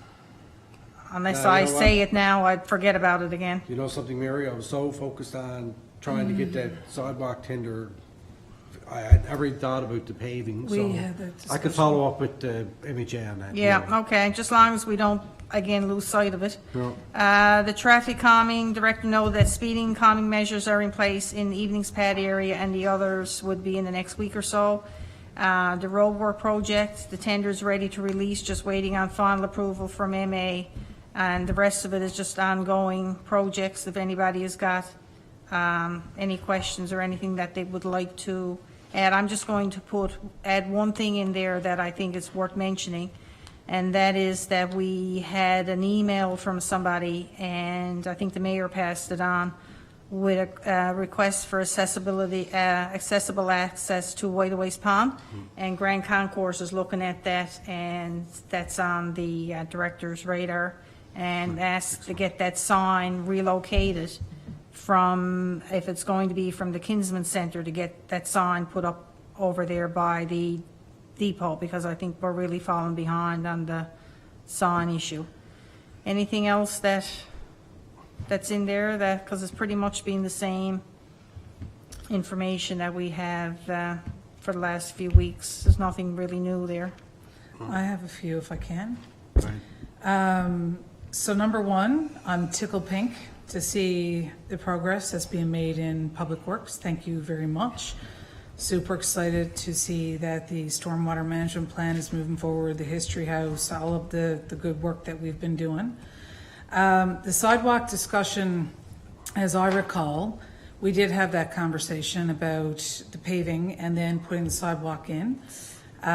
My recollection of that was that the province could not guarantee that they were going to be able to coordinate that. We did try to do that back last year at some point. And Donna, if you recall, that it got to the point where we had to say, look, we're going to have to move ahead with this or we're not going to get it. So that discussion was held back at the time, and the fear was that if we were to wait and leave it, that we wouldn't get the sidewalks But it in might at be all. nice, though, even if we knew that if it's a month later, or that it's going to happen this year, because they did say, right, that it would happen sometime this year, the paving. Well, I just wanted to remind council that we had that discussion, and that was something that we did try to work with the province to coordinate timelines on. And at the time, we weren't able to line that up, and that's why we decided to proceed. But by all means, I mean, go back and have the conversation, but I just don't want to not see the sidewalks happen this term of council, because we may not be able to coordinate with the province. And in all honesty, we don't know where. I would no way suggest that we'd wait until, if we can get that, that's Yeah. not. So When we- our tender is awarded. But we just move nice to Yeah. ask the question, though, because. Absolutely, we can have that could happen. conversation, but just to. Nice to have both sometime this year. So that was that. The other thing that I wanted to ask about, I did attend that meeting when Wood gave the presentation to us on the June 2nd, and I think that's important information for us to share with the public.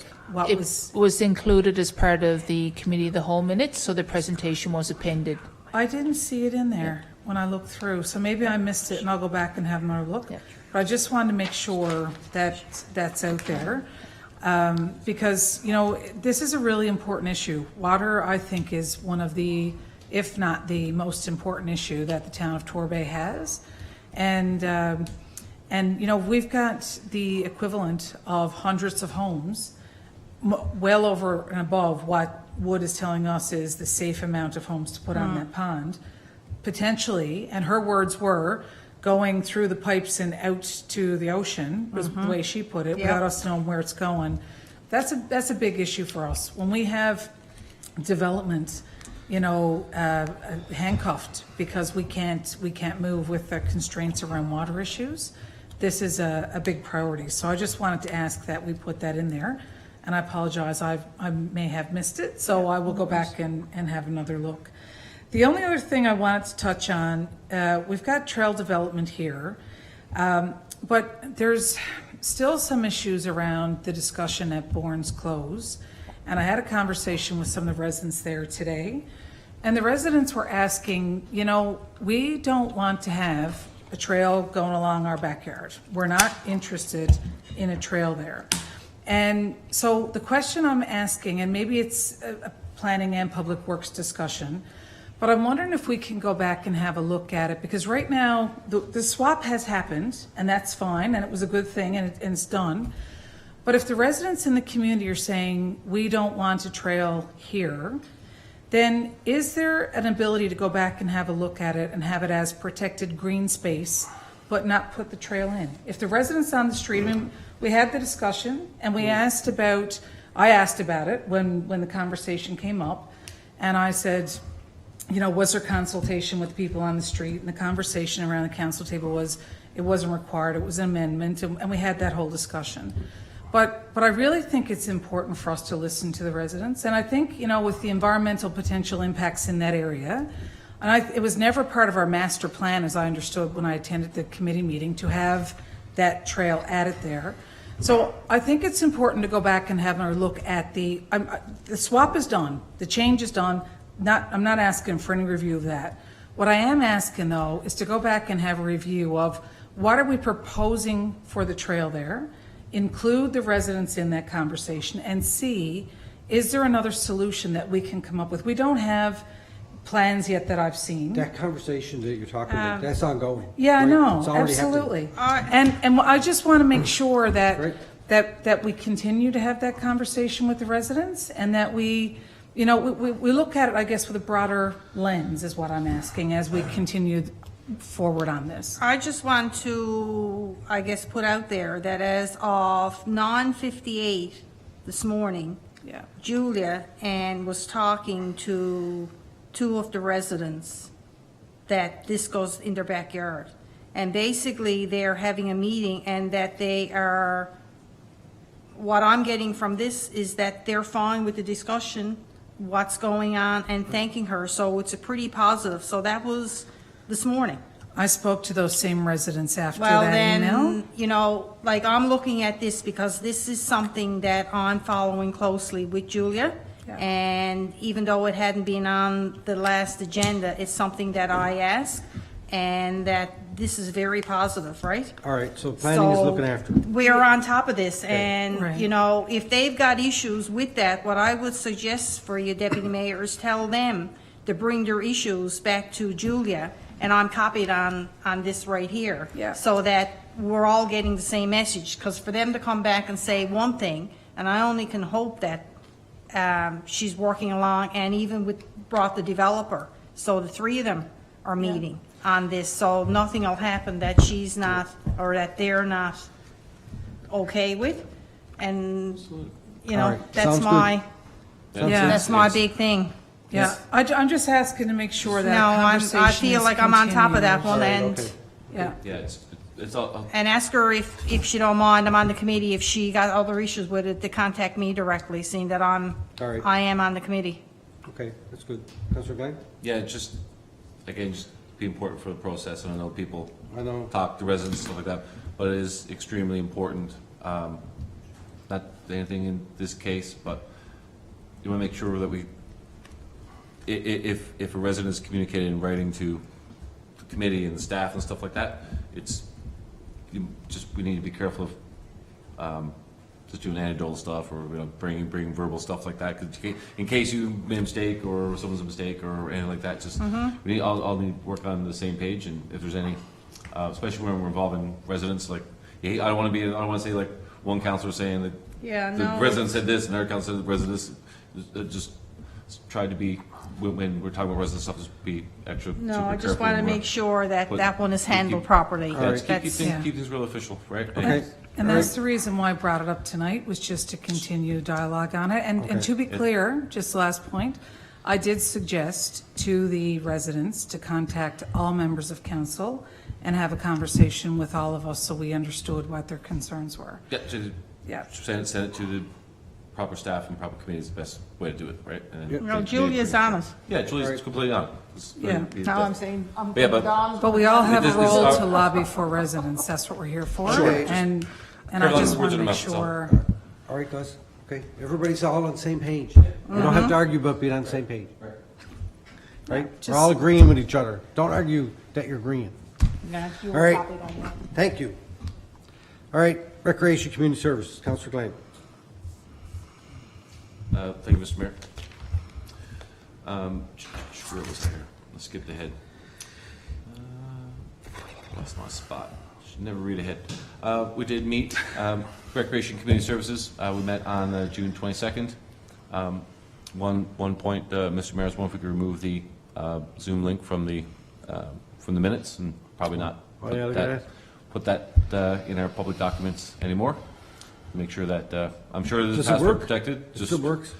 I don't want to find out if it works or anybody not, but just make sure that going forward that we don't put any links in there, and any links we do use are, of course, password protected, and you got to let people in, which I'm sure that is, but I don't want anyone to test. Hey, I was at that meeting. And yes, committee, and it's another Come minor. on, staff, like you don't even give me any recognition. All them committee meetings I went to this week. Yes. Come on. I I know you're new, Jen, but come on. No, I was there as chair, and mayor was there filling in, and we had, of course, Common in there as a youth and services coordinator, and Jen Martin, our new director of Rec and Community Services. Oh, actually, it did say here, quote, they got a little asterisk, says absence, but that absent was the asterisk not applied. But anyway, I had a couple program updates. Basically, day camp is on the go, and I'm really proud that we are doing summer day camp this year. We're following the same protocols we had last year, again, with a #1 goal that we had was just to try to get as many kids as we could, many individual kids as we could. So of course we went with smaller camp sizes, but limited, so that not one person could do the whole camp. And we spread it around as much as we could, basically, and following the protocols that were in place at the time.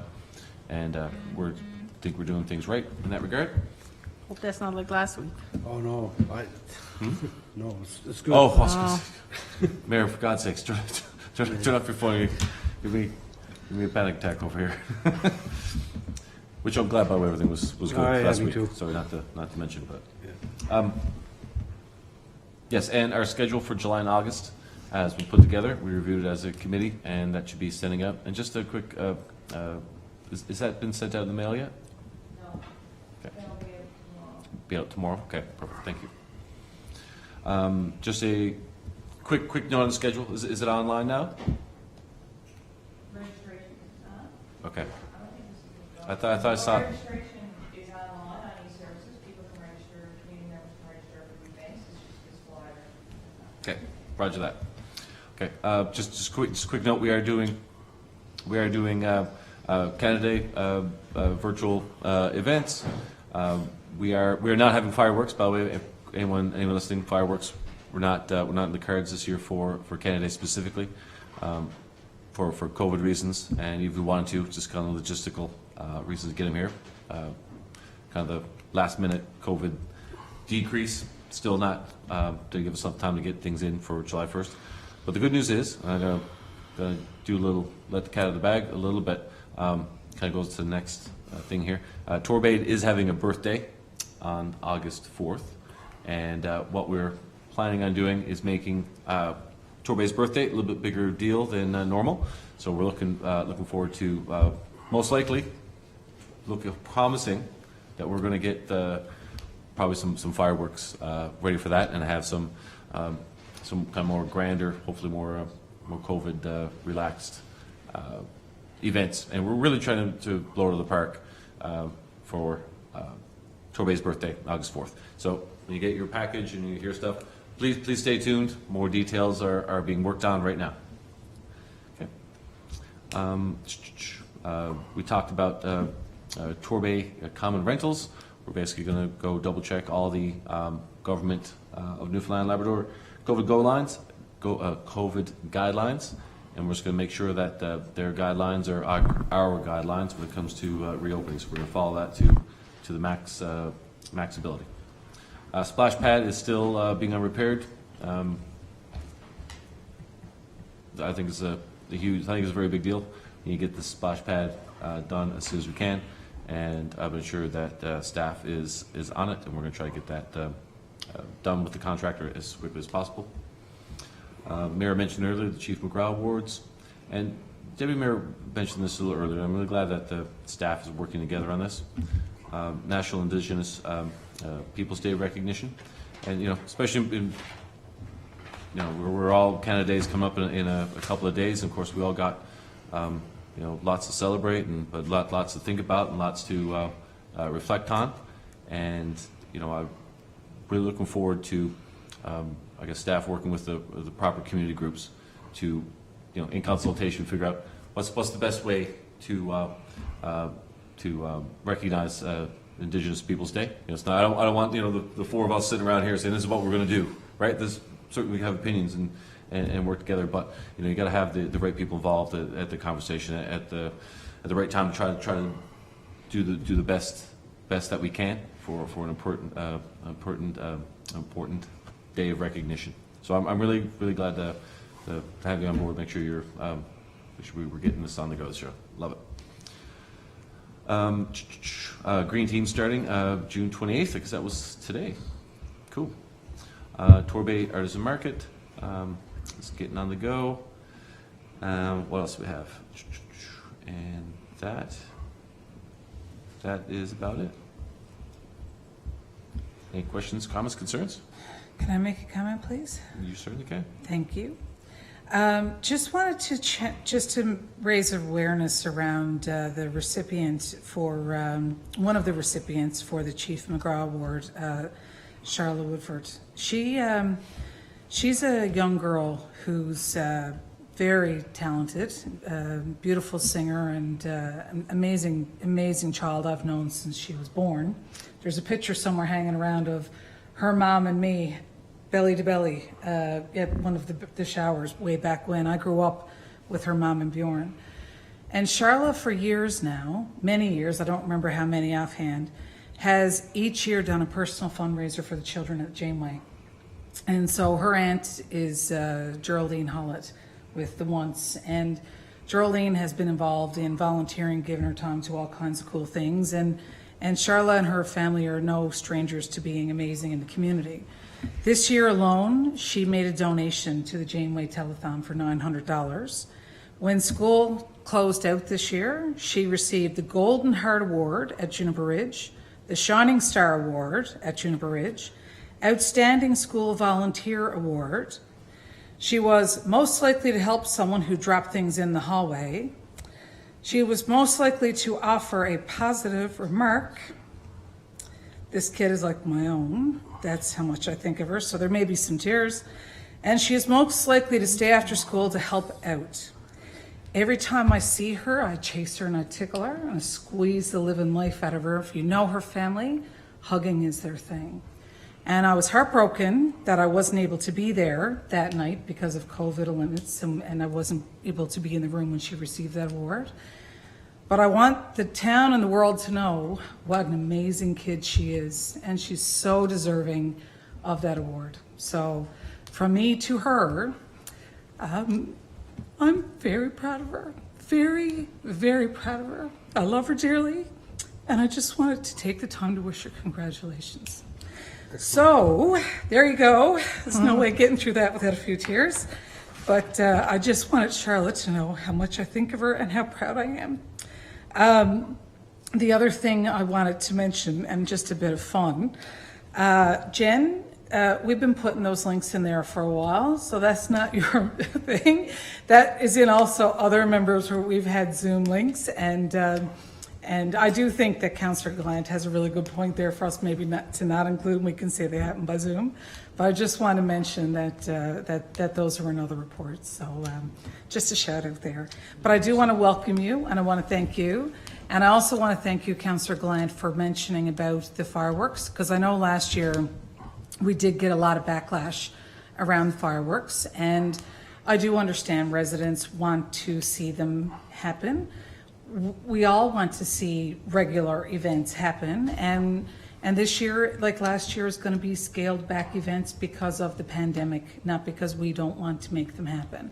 Absolutely. I'm very appreciative of your attempts to try to make fireworks happen for residents in a safe way on August the 4th. I think that's fabulous, and I just want to be clear that, you know, with the regulations that we have in place, that's how we can make our decisions. And we can't go ahead and plan for fireworks if the public health orders are saying you're not allowed to do it.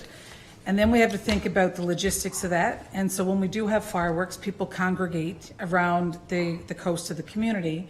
And then if you have people, even if they had to stay in their own vehicles to watch that, then we've got issues around safety and darkness and pedestrians and if emergency traffic can get through and those sorts of things. So I just want the residents to know that Councillor Gallant and committee and staff are working very hard with the pandemic.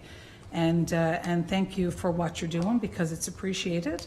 And I'll leave it at that. But I think it's important that residents do know that we're not having them and why. So thank you for that. And that's it for me. Okay, thank you. Any other questions? I just got a question of, with regards to this with the splash pad. And just wondering if there's an update on when we can expect that to be completed, because it's hard to believe that we're back again this year with no splash pad. And I know that the date was originally supposed to be the 15th or what have you, but I know I was down there on the 16th and they had a whole section cut out at that point in time. So I know that this here, and I guess your meeting was last week. Just wondering if there's anything new to add on. What date are they given that splash pad might be open? So I'll just say, I'm brief. just gonna get, I was just gonna get Jen to probably answer Okay, to no, see what, go ahead. unless No, go ahead. CEO got something to add. I can actually speak to it because I know the agreement was finalized while I was off on leave, and there was a drop dead date of June 15th, and I know Marco was still trying to offer a second option, but we're holding their feet to the fire on what was agreed to in the agreement, which meant the replacement of the concrete pad. So we haven't heard from them in over a week. So we've asked for an update for tomorrow morning on their timelines to get that done, because we are, to Councillor Thorngoss's point, we're back now with the hot weather and families want to use it, and we don't want to find ourselves with the summer almost gone and it not open. So what happened when they took the first concrete pad off is that they broke a pipe. So now the pipe has to be repaired, so it's gone a little bit deeper than they originally thought the scope of work was going to be. So once I have an update from them, council will be made aware.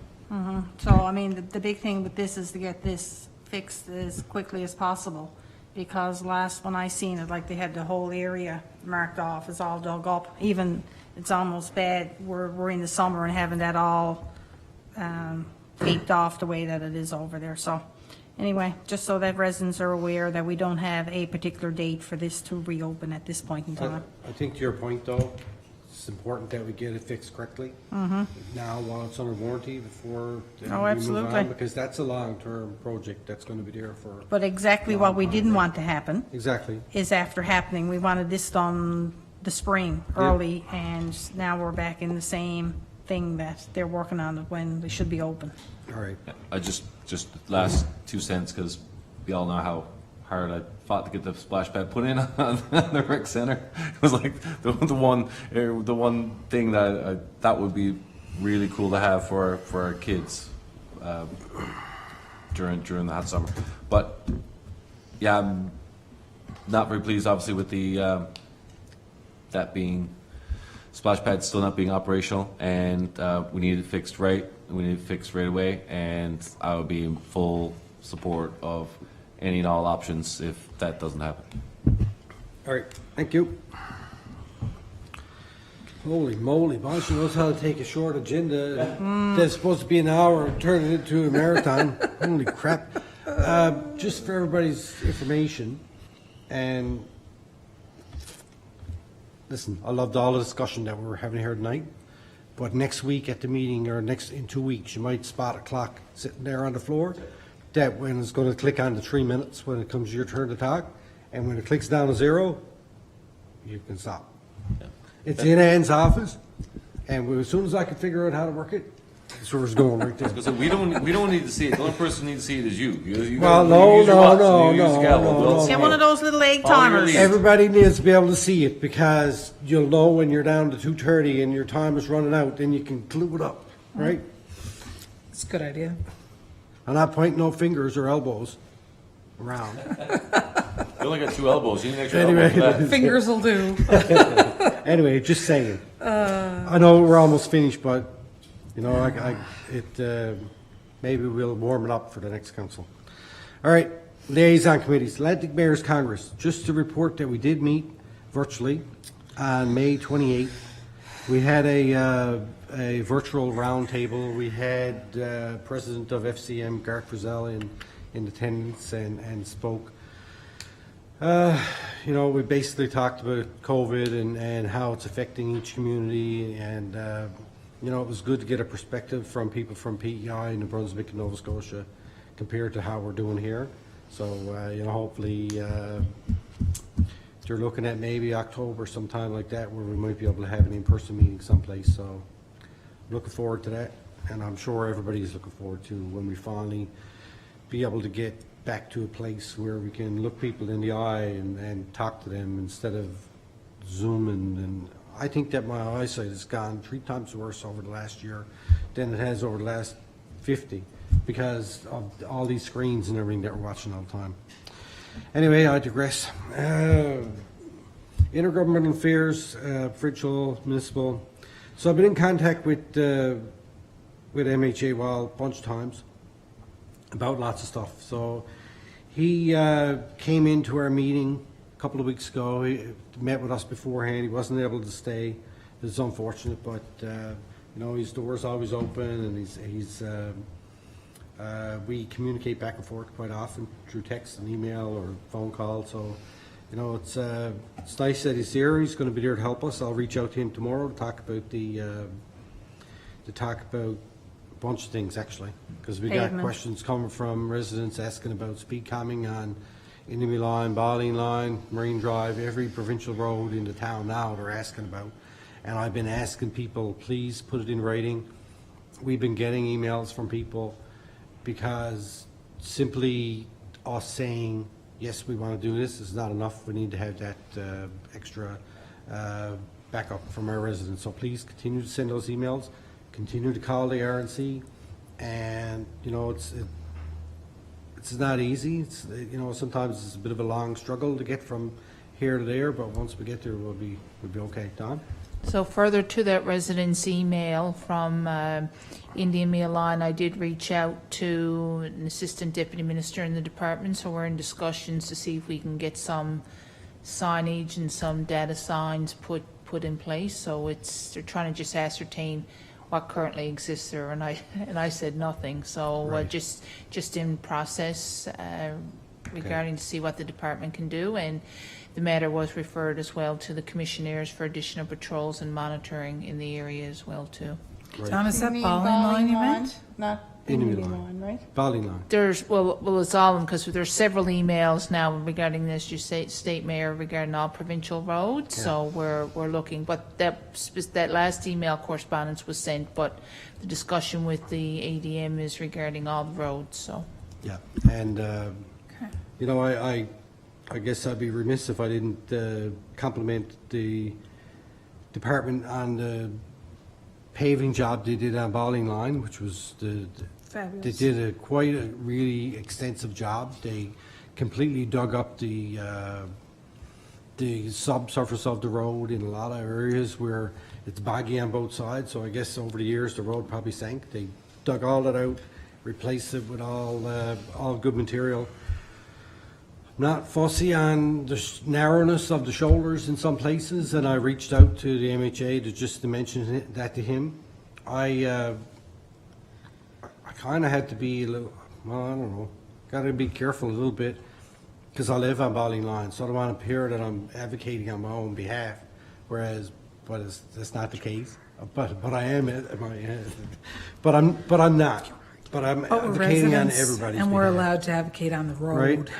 So it was raised as a potential safety issue with the shoulders. I did alert the MHA, and that was the end of it for me, right? So I was more talking to the speed calming issue of, we know that we have requests in from Enemy Line and other places. So I'm going to leave that to the committee to deal with because I don't want to deal with it. I think it's So- ridiculous, personally, that they paved, yes, they did a great job on paving the road, but I think that it's absolutely ridiculous. It's you talk about safety, life, I mean, there is nowhere. And I'm after telling people, like, I'm back and forth in there now frequently, and there is absolutely nowhere for people to walk, and the little bit that was there before is now gone. So, I don't know, like, I mean, is it literally going to take somebody to get killed in there for them to come back? Because there should be standards when you go in and pave, and especially upgrade a highway like that there should be some kind of standards that has to be maintained for people to be able to walk. There is, and I'm telling people, and they said, well, I haven't been in, even at our Public Works and Infrastructure last week. I said, like, you know, Brian, you really have to drive in there if you haven't been in there and see what we're actually dealing with. I know when they did the ditching first, they made the ditches a lot bigger, and I'm sure that cut down on the amount of shoulder that was available. Yeah. So anyway, we can reach out to the department and advise them, and that's why I bring that up, because it is a safety issue, right, for everybody on the road, not just me and Deputy Mayor who lives there, but. No, there's nowhere to go. There are people from St. John's who leave and bike. I work with people who leave and bike down around Indian Mill Line and Bowling Line. And on Bowling Line in particular, we had someone struck last year on a bike down there. You're right, there is nowhere to walk in Like some of those places. there's literally nowhere, like the pavement Yeah. that pavement is going to fall in because there's nowhere for, ditch, there's no ditch, there's no shoulder, there's a big ditch, there's no shoulder. So can you guys as committee take that back, add it to your agenda, and maybe communicate back? We talked about it last, but I mean, the director is saying that it's basically his work service and Yeah, it's not- transportation. I don't think it's our and committee's CAO But can we is write a dealing letter with- to Transportation and Works But about our it? CAO is dealing with them about that, so. Okay. So Yeah. You that know, could that's just deal at with that on a level. staff level, right? Yeah. And If it's, to your point though, Mary, just, sorry. I did receive another email this evening from a lady that lives on North Pond Road, and I forwarded on to CAO, and it's a very similar issue up there, narrow shoulders, you know, no place to walk, and that's something that we did, you know, when we upgraded that road. Not that we intentionally made the shoulder smaller, it's just because that particular area of the town those roads have been around forever, and they were originally put in narrow, and we tried to do our best with them, and ended up making it. Well, people got drainage Worse, problems, right? and Yeah. then you go in and you're paving the road, and it's all part of Yeah. it, but sometimes you gotta be careful what you ask for, because now, I mean, I literally left, and not to belabor this, but I left the ball field the other evening, and I went to go make a left turn to go down, go to the cemetery. And this guy came along, and he almost T-boned me from the time I got out, and he was flying, and his finger put his hand on the horn. I mean, I was in the wrong, and I've never come so close because it's a blind hill there. Right. And I saw the email the other day from the deputy mayor, like talking about the fields in there being used, and people are going all directions, and there's nothing. And to your point, and I would remind people, please don't be speeding around the town. Drive the speed limit. If it's 50, drive 50. If it's 100, drive 100, but don't drive 150. And which is what's happening now in front of my house. So anyway, our residents have been Well, reporting it's it. a lovely road, right? I know, it's a lovely road. Councillor Clanton. Yeah, just quick comment. Anything, like you said, on the provincial roads? We've got a brand-new shiny MHA. Yep. Gave the brand-new shiny MHA a call and a chance for him to work his magic and get those things done.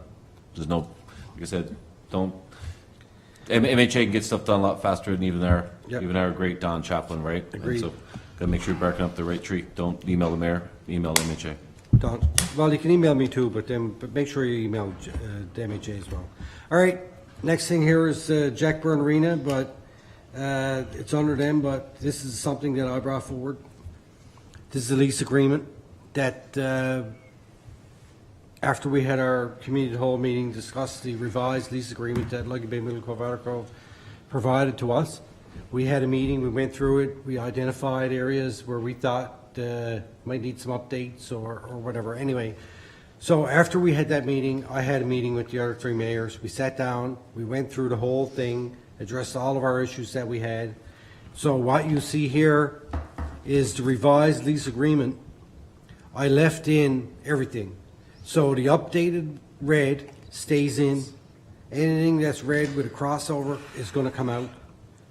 And I got it updated to reflect the ownership piece as we had discussed. And so this is basically update to, it recognizes the issues that we had. So this is what the other three towns have adopted. So I'm just asking for us to bring this forward, adopt it, and then that's that. And we'll bring it out to the arena and get it all signed up. So we need a motion to accept the changes that you've, Motion to Made. accept the lease agreement as amended. And to enable me to enact it or do what? Sign it? Authorize the mayor to sign it on behalf of the town. Right. okay. So how So come I'm moved. not getting to present the Jack Byrne information? Because like, it wasn't supposed to be under Jackburn Arena. It was supposed to be under, I don't know what it's supposed to be under. It's a town It's thing. not related to the board of directors. No, it's a town thing. Okay, Right. that's So fine. the next document would. Yeah, it doesn't matter. There's Yeah. more interaction, I think, with the management agreement with the board of directors, because that deals directly with the operation of the facility. Okay. Okay. I got a question for you on this. Just do motion, second, move second first. Yeah. Yeah, all right. Motion? Motion? I can put the motion forward, but I got a question on it. I'll I said it move. already, Okay. anyway. Did somebody move it? I already moved exactly what Dawn had said. All right. So have you Seconded by moved? Jeff. Go ahead. Seconded by Deputy Mayor, probably. All right. I didn't Doesn't matter. second it, but. I didn't second it at all.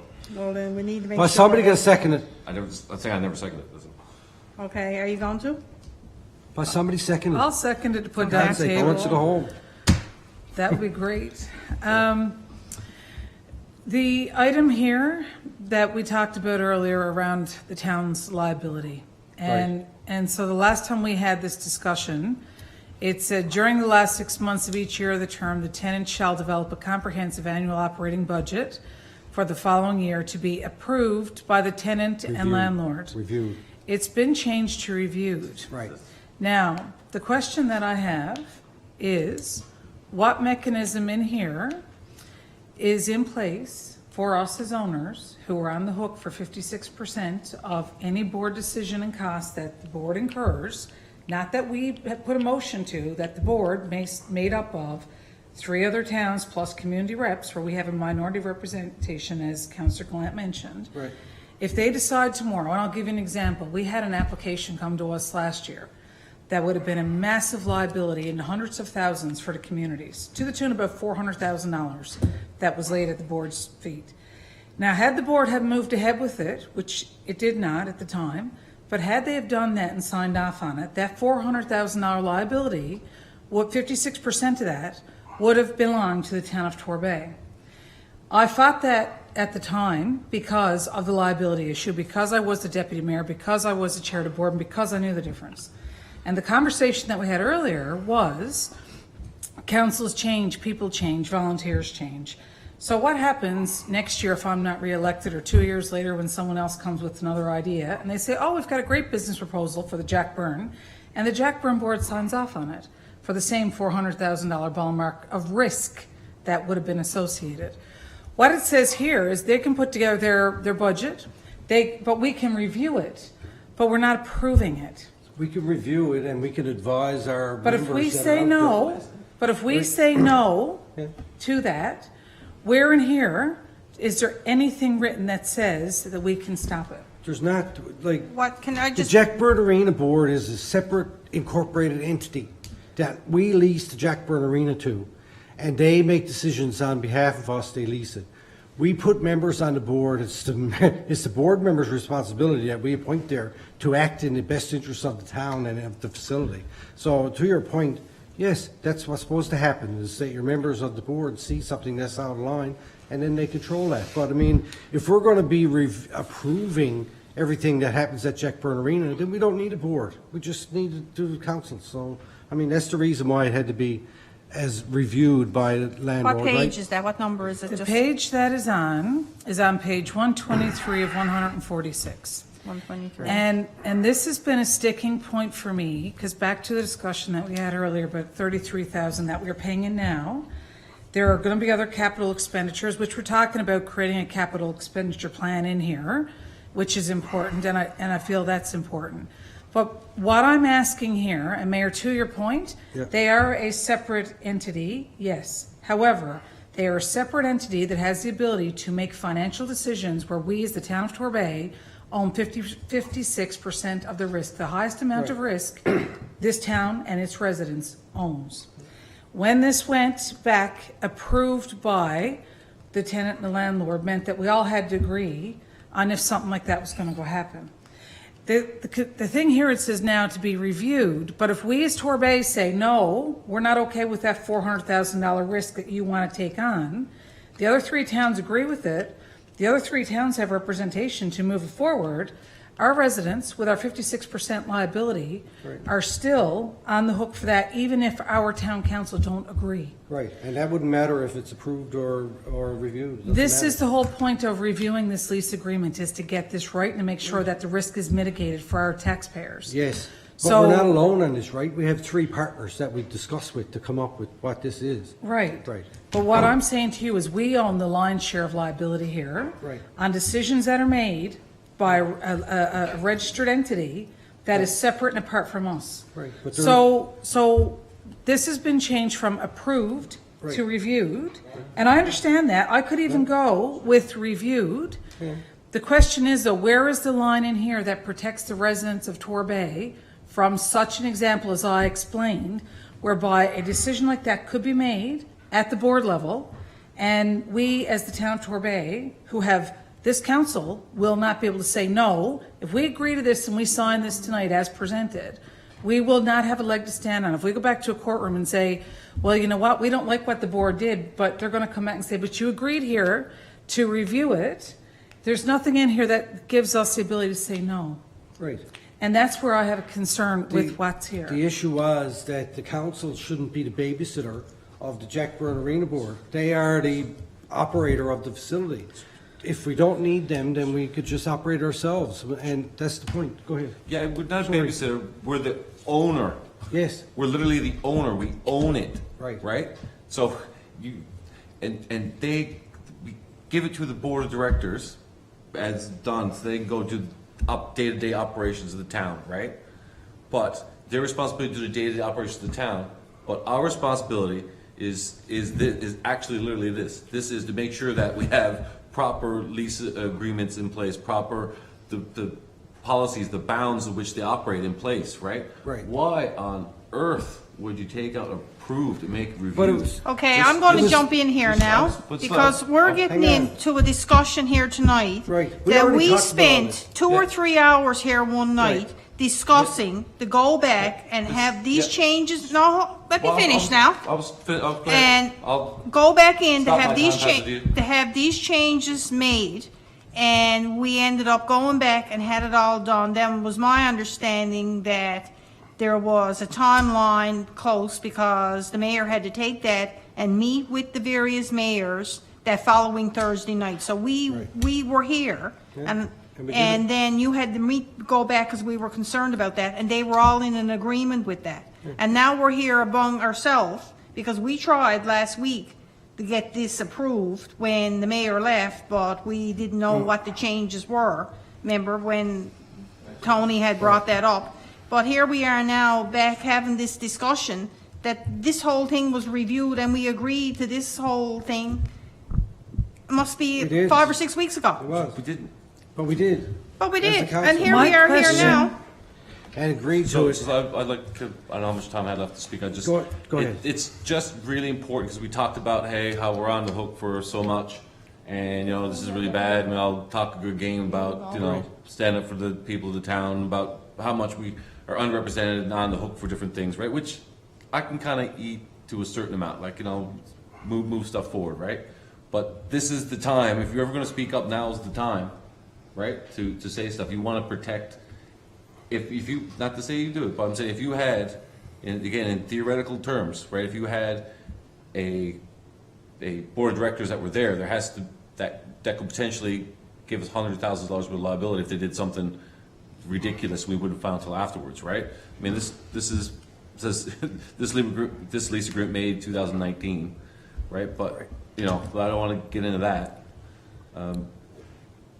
But like it says here, there's certain things that are supposed to happen, and I don't necessarily think that they're I know what you're saying. okay. So the confidence level and giving them a blank check on stuff, we just can't give them a blank check. There has to be certain things, and I lost track of it here now, but like we're supposed to be kept in the loop to give approval on certain things. Capital expenditures. Yeah, like capital expenditures, right? It's in there. Yeah. So has that been happening? It's all in there. I know. Has it been happening before this? No. Right. Has Right. not been happening. Yeah. Right. Right. So. Because it's in writing don't mean that it's gonna happen, because But we haven't what been I'm saying, what I'm following saying it is anyway. but we need to have certain things in there like that, right? Like, you know, our CEO runs the operations here, right? But if she makes a decision to do something that's $100,000, she needs to get council's approval of it. Right. Right? So this is, I'm saying this is the thing in particular, and I guess we're basically saying that anyone votes for this in this form, is saying that we're fine paying 56%. That 56% is from the original agreement. Yeah, I know, but I'm saying That was what we wanted in there. yeah. And which is right. Yes. I agree that the But- 56% should be named out here, the way we talked about in the committee of the whole. All My right, concern, all right, Sorry, hang on for a sorry. second. I'm losing- Councillor Glant, finish I'm your. trying to wrap up. I'm afraid I Sorry. lost my point. My only concern, and I agree with the Deputy Mayor in this regard, again, I'm fine with the percentages, and we can talk about, I think they should be linked with the representation, etc. But one of the things we just need to cover the pocketbooks of our residents to make sure that there are safeguards in place, particularly if we're still going forward with a minor amount and we have no way to stop it at a board level, or residents representation would have no way to stop anything in a minority position with only 40%. We just need to make sure that I think we should have budgets that get approved, and any major super expenditures get approved at the council level. And we might be go ahead, but if there's ever something that's a big major red flag, But that's in right? here. Right, but there's a budget here to be reviewed. Yeah, operational, Not approved. this Yeah. is just operational budget. Yeah, I know. Why the hell would we take, sorry. So the why heck would operational- we take out approved and put in reviewed? I just have it approved. And we need to make sure that we have a approval thing versus a review thing. And I understand when people talk about this in private, I like to talk about it in public. Well, we sat here for 2 hours and went through this, right? Every bit of it, every line. We went down through it. I took all the notes and brought Debated them it. back to the other mayors and brought them back exactly what we had talked about. And we sat around, discussed this, and this is what we came to an agreement on. Mayor, And- I was right? here. I was here that night, and we had this same discussion.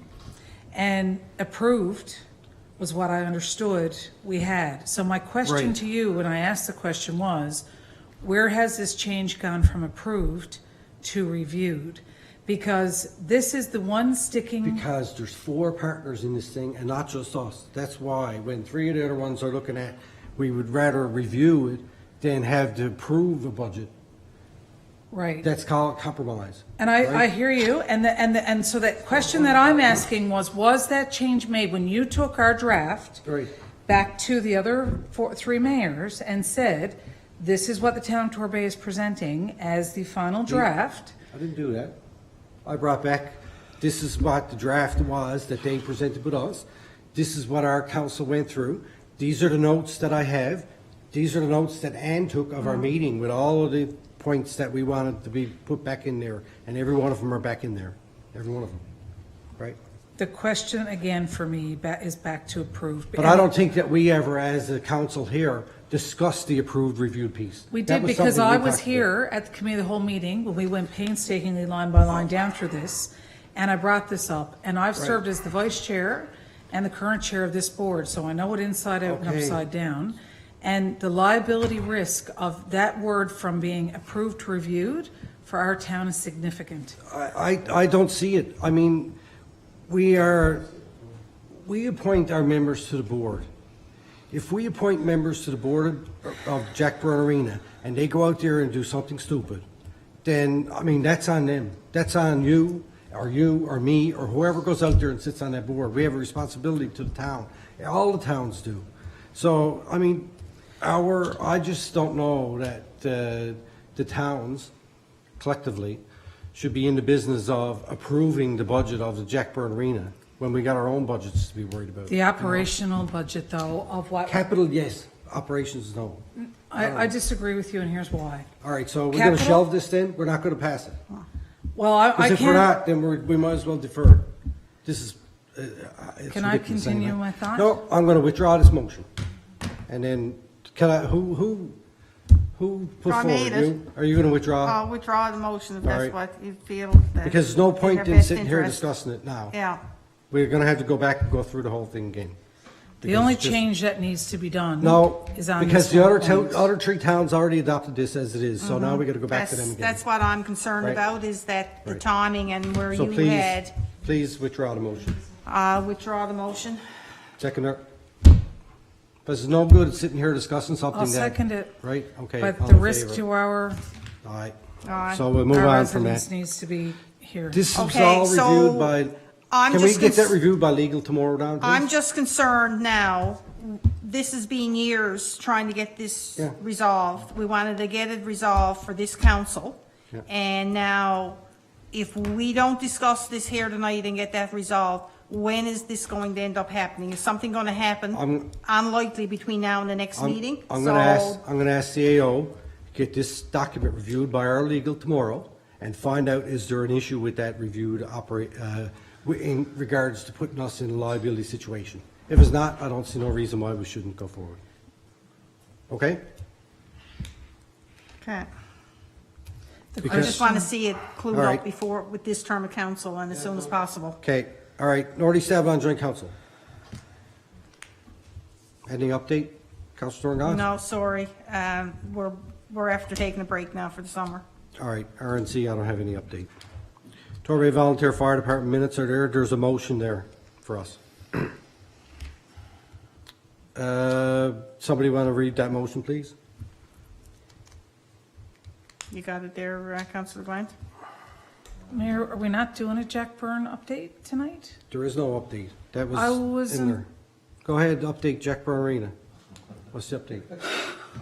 I'm just pausing. I just want to get out of here now, tonight. Be honest Okay, with you. well, it's an agenda item. Go and- ahead with it.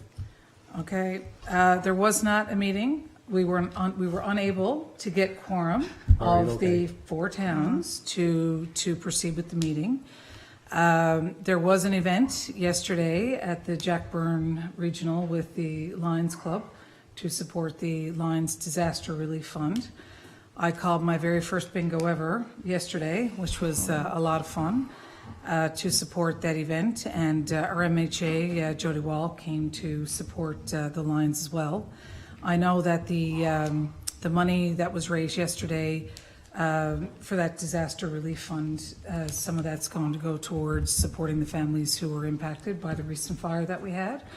And I wanted to put a shout out to Kathy and Lauren to thank them for giving up a beautiful, beautiful Sunday afternoon, and to the Lions and to the volunteers who came out, and the people who also showed up to play bingo to provide that support, and the businesses. There were a number of businesses as well that gave from the community during COVID times to support that. So just to thank you to them, and I spoke to Lauren yesterday about there is a deadline now looming for a COA funding. So he had an idea, and I told him to reach out to our Economic Development and Tourism Officer to get an idea about who to speak to at the town about the idea, and find out if he needed permits or permission to move forward to see if there's an opportunity for an application to a COA for that. Okay. So he'll work with the towns around that, and I think it'll probably be August by the time we're able to get a next meeting off the ground. All right, So that's the update from the Jack Byrne. thank you. You're welcome. Sorry, I didn't mean to skip you. Can I ask a question to the Go ahead. chair? Yeah. Sorry. You're not going to ask about the lease I'm agreement, are you? very briefly, I'm not, I want to make sure that I'm seeing things correctly. Yeah. In the lease agreement, again, not to debate, it's just for my own purposes when I go through. That's already withdrawn, that motion. Yeah, no, so you it's, can't well, talk I to know, it. I'm not trying to pass it or anything like that. I legitimately just have a legitimate question. When the contentious word that we had talked about a couple minutes ago, so during last 6 months of the year, the tenant shall develop a comprehensive annual operational budget for the following year to be approved and moved and reviewed versus approved. How does that, because the mayor did bring up the point talking about it, where does it say capital, where's the section? There's a that different talks- section about Well, capital. Further down, it I'm talks about the just capital talking to budget. the mayor, 'cause I'm not trying to get a big debate here. So what section is the capital? I'll get it for you. So I was reading it earlier, but I didn't, during our debate, I didn't see it.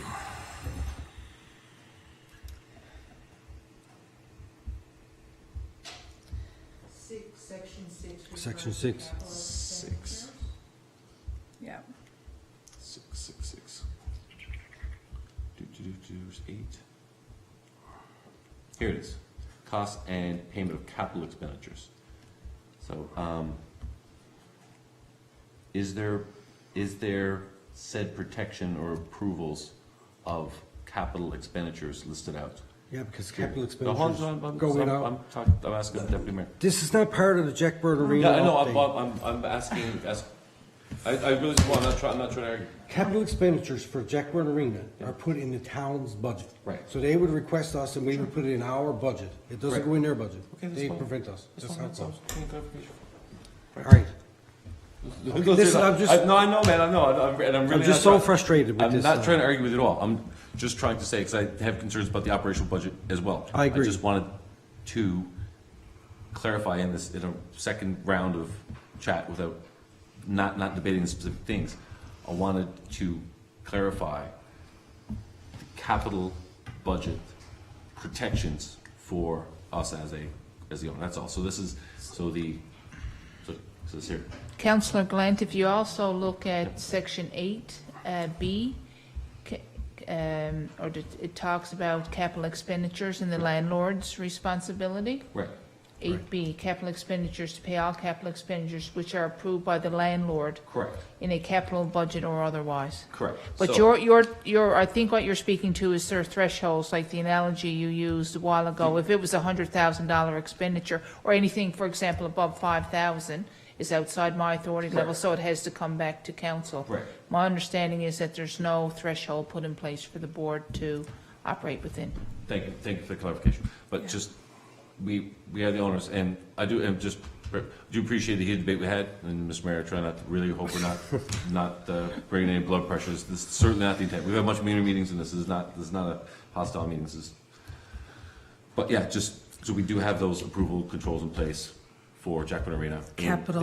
In the capital, Yeah. right? So it's, and to say that for the operational, we do it for both, right? And to do it once a year for operational stuff, okay? I understand. Yeah. Okay, that's all. I just wanted clarification on it, make sure All it was right. called out on the. So can we, Thank you, Chair. all right, can we please move on from that lease agreement now? Because, listen, really honestly and truly, we sat around here for 2 hours and went through that, right? And it's not fair to everybody else that went through that at the time, to have to sit here now in the public and go through it again, when we can take it away, get the advice of the lawyer, find out if it's good the way it is or not. Then we can have a talk about if we need to propose any additional. But it's not, is it good the way it is? It's about what's the liability Is- and risk on the operational side That's in the context what I'm of asking. not having a limit, which is what CAO is going to check. That's what I'm going to ask, Yeah. right? Okay. Yep, it's good. So, I'm good with that. all right. Conflict is a good meeting. Sometimes when we hash it out publicly. All right, it's fine. I got some conflict for you. Can you put forward that motion for the fire department, please? So at the June 21st, 2021 meeting in Torbay Volunteer Fire Department, an amendment to the organizational chart was voted and passed by the members. This pertained to the addition of Technical Rescue Division. With the department attached, you will find an amendment, organizational chart, and the qualifications, responsibilities, Technical Rescue Captain, Technical Rescue Lieutenant. Torbay Volunteer Fire Department is now requesting council review and approval of the amendment. Please see below So someone please put forward that motion. Move that as per the Torbay Volunteer Fire Department Constitution and bylaws, that the Town of Torbay Council approves the organizational chart dated June 21st, 2021, which includes the addition of a technical rescue division within the park. So moved. Or second, sorry. Seconded. Okay. Sorry, Do Councillor. anybody have any questions? I've got a question. Go ahead. I don't see in here when we're talking about adding the position, but the actual training and cost that will be required for the position to the town. Is this an additional cost? What does that mean? What training is required? What are they going to do as a technical rescue officer? Like the detailed, It's all in it, right? Very There's good. no I'm financials looking at The there. organizational chart, there's roles, responsibilities there. right, but like where are we getting the, I see 100, current first aid, 3 years firefighting experience. Is there any space where they would go and get this specific training? Is it, like, that's what I'm wondering. I don't know. It's like a resume. There's qualifications you got to have to apply for it, but like, is there a course or a degree or, I'm not a They degree, typically, you know what I that's mean? like the cold water rescue that they do in the winter time, and then the boat that they have now, that they would be doing training Yeah. within our boundaries. Exactly. And what And I'm, bring in expertise, external expertise to have them all trained, so. I mean, it's all laid out there Yeah. Yeah. pretty good what the person has to have to be able to be qualified. And I mean, that's up to the fire chief to determine that, But what the I'm- fire department. right, but what I'm asking, is there an extra cost? Look, I've got no problem with supporting us growing our fire department and its capacities. I'm just curious, once we approve this, is there an additional, budget request that's coming with it? And if it is, that's fine. What is it? When I looked at this, it was kind of like, here's what you need to be able to get in here. But is there further training, certifications are required? There's certain programs that we're going to need to register people in. What would those costs be? But What does that'd it be look like, their- equipment? That's their job That'd to be figure their that out. job to determine all that, though. Within their budget. So they added one extra member to their executive, what it looks like to me. They Yeah. added a technical rescue officer to their executive. So they'll have to figure out amongst themselves within their budget how to allocate additional honorarium for that person if that's the case. But in terms of their training allowance and their training budget, I mean, the fire department does all that at budget time. Yeah, okay, I was just curious if we Yeah. approve this, like if there was a budget request to go with it, because Yeah, I I didn't don't- see anything. And if there is, that's fine, I'm just wondering if there is one, so that we'd know what that cost is. Yeah, That's all I'm asking. Yeah, I don't see none. There Yeah. probably will be incremental costs later on down the road. For but 2022. They'll figure it out amongst the Yeah. budget Yeah. at the time. They'll bring it forward. Okay, Okay, any other questions? no, No, all in favor? Aye. Aye, opposed? Carried. UMC, I don't know. I'm gonna have a meeting sometime, I suppose, in the next month or so. If I could get up the courage to do it or the energy. But, yeah, I guess we're probably looking at maybe August, September, before the election, maybe. No notice motion. I just got something, and I'm sorry to go back to it. Go but ahead. You got me thinking now, when we looked at this here. The Constitution for the fire department, we had that on the talk about things outstanding. We had that back, I don't know, 6 months or a year ago. And that never came, I don't remember it ever coming to council for that to be What was a that? motion on that for the Passed. Constitution. Yeah, Yeah. that came to council, I think, and that was done. I remember sending it back, I don't remember, That hasn't come to being council. Finalized, though. Didn't, Don, can you check on I'll that? check with chief, I'll check with chief. Yeah. This made me just think about it when we're Yeah. looking at this orchard. Yeah. Yeah. Because I think that's something that really we need to, that's almost a year outstanding now, the Constitution. My understanding, the believe that last chief would let that go. conversation that I had with chief and deputy chief and councillor Martin was that they were going to work within the original framework and then take council's feedback back and review it and present at the appropriate time. But because of the election and their election and everything to the timeframes, it was outstanding even when it came Yeah. forward. So, but I will go back to Chief and ask for an update on where it's to. Okay, Yeah. all right. That might have got lost where you've been off. Yeah, I Fair- think we had enough. questions, yeah. Fair enough, good question. Don can check on that. All right, new business. Deputy Mayor, go first.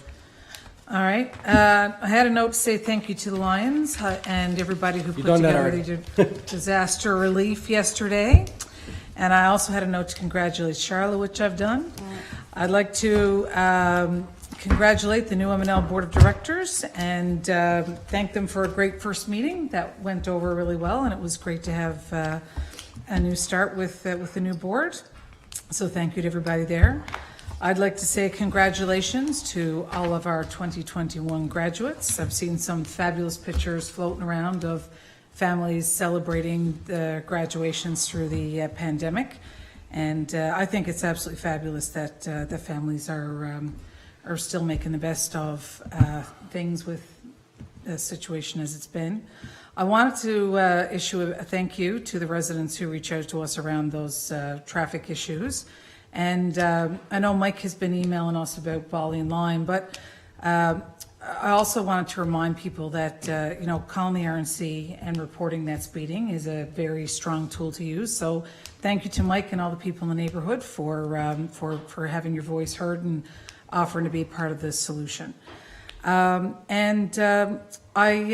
think I'll leave it there. That's pretty much what I wanted to say thank you and congratulations about. So that's it. Okay, all right, thank you. Councillor Goss? I just wanted to say a special thank you to all those involved with the beautification of the hillside. I think that that's something that I hear many comments about on an ongoing basis, and I know every time that I drive by there, I just automatically, my eyes go up and look at that.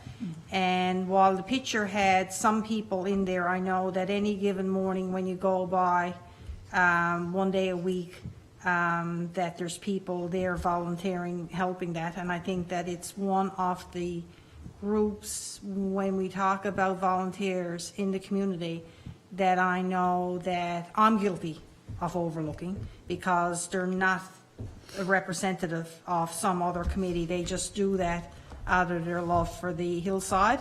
And the sign that they created, that they've got done up there, it looks beautiful. So I asked our Director of Public Works to get that sign installed, and I'll just make reference now, maybe in his absence, the CAO could follow up to get that sign installed up on the hill, the new sign. And I don't want to mention any names because I know I'd end up forgetting people that are there that are involved in it. And just want to say again, welcome to the new staff. Some faces are familiar now. I'm surprised that you're actually back, like Jim being one of them, right? Jamie, but anyway. Again, congratulations to all of the students until 2021. I know I saw some beautiful pictures on Facebook that were remodeling, but that's not to, I guess, overlook that there were many people that didn't get into the fancy grad dresses and going out and celebrating it like that. And I saw some beautiful ones with the cap and gown on, but to each and every one of them, knowing that they had very, I guess, unusual circumstances to get through the school year with. And even from our last meeting, the no amount of people that ended up getting over an 80% average. And well, that's one thing, but there's the rest of the students that, and they didn't come out with the high marks, that it's a very trying time. And whatever you put into it, it's much appreciated, and all the best in your future endeavors. So again, congratulations to those people. And that's it for me. Thank you. Councillor Grant? Okay. Sorry. Just I want to say a quick thanks to our new director, Jen Martin. We had our first official committee meeting, and I just want to say good job. That was really well done, and I think you're going to fit in. We've got a really high quality staff here, and I think it's going to be. I think you're going to be fitting real well, and I think you've got a really good team, and So far, so good. So first one down, so I just want to give you a little public encouragement and say, I'm really super excited about some of the ideas you have and our path forward with the department, so thank you. All right. So Mary talked about everything I was going to talk about. Was So that I was right? going to talk about the Hillside Gardens and the volunteers that do that. But I am going to say that Ralph donated the wood and East Coast Trail made the sign for them. So that was really nice that they were able to do that. And congrats and good luck to all the grads for 2021 and for all the students from elementary school and Juniper Ridge who are, have a safe and happy summer. And, and staff, of course, of the school and the teachers. What else have I got? I'm going to try and keep it light because you guys really knows how to get under my skin tonight. And you know what? I love a bit of healthy debate every now and then, as long as we keep it above board and a lot of lively discussion is good. It shows that you got interest in something. I'm surprised that you read the council package. Right, but I'll let that go. it's we have some good discussion around here. We have good debate sometimes. We don't always agree. We don't always have to agree, but as long as we can do it respectfully. But definitely, we're going to bring in that 3-minute light sign or whatever it is because we turned a 2-hour or 1-hour meeting into a 3-hour meeting. Buzz, you're pretty efficient, I can tell you that. Just that little thing there next to your hand is called a gavel. I know. Just so you know. Listen, I don't like gaveling people.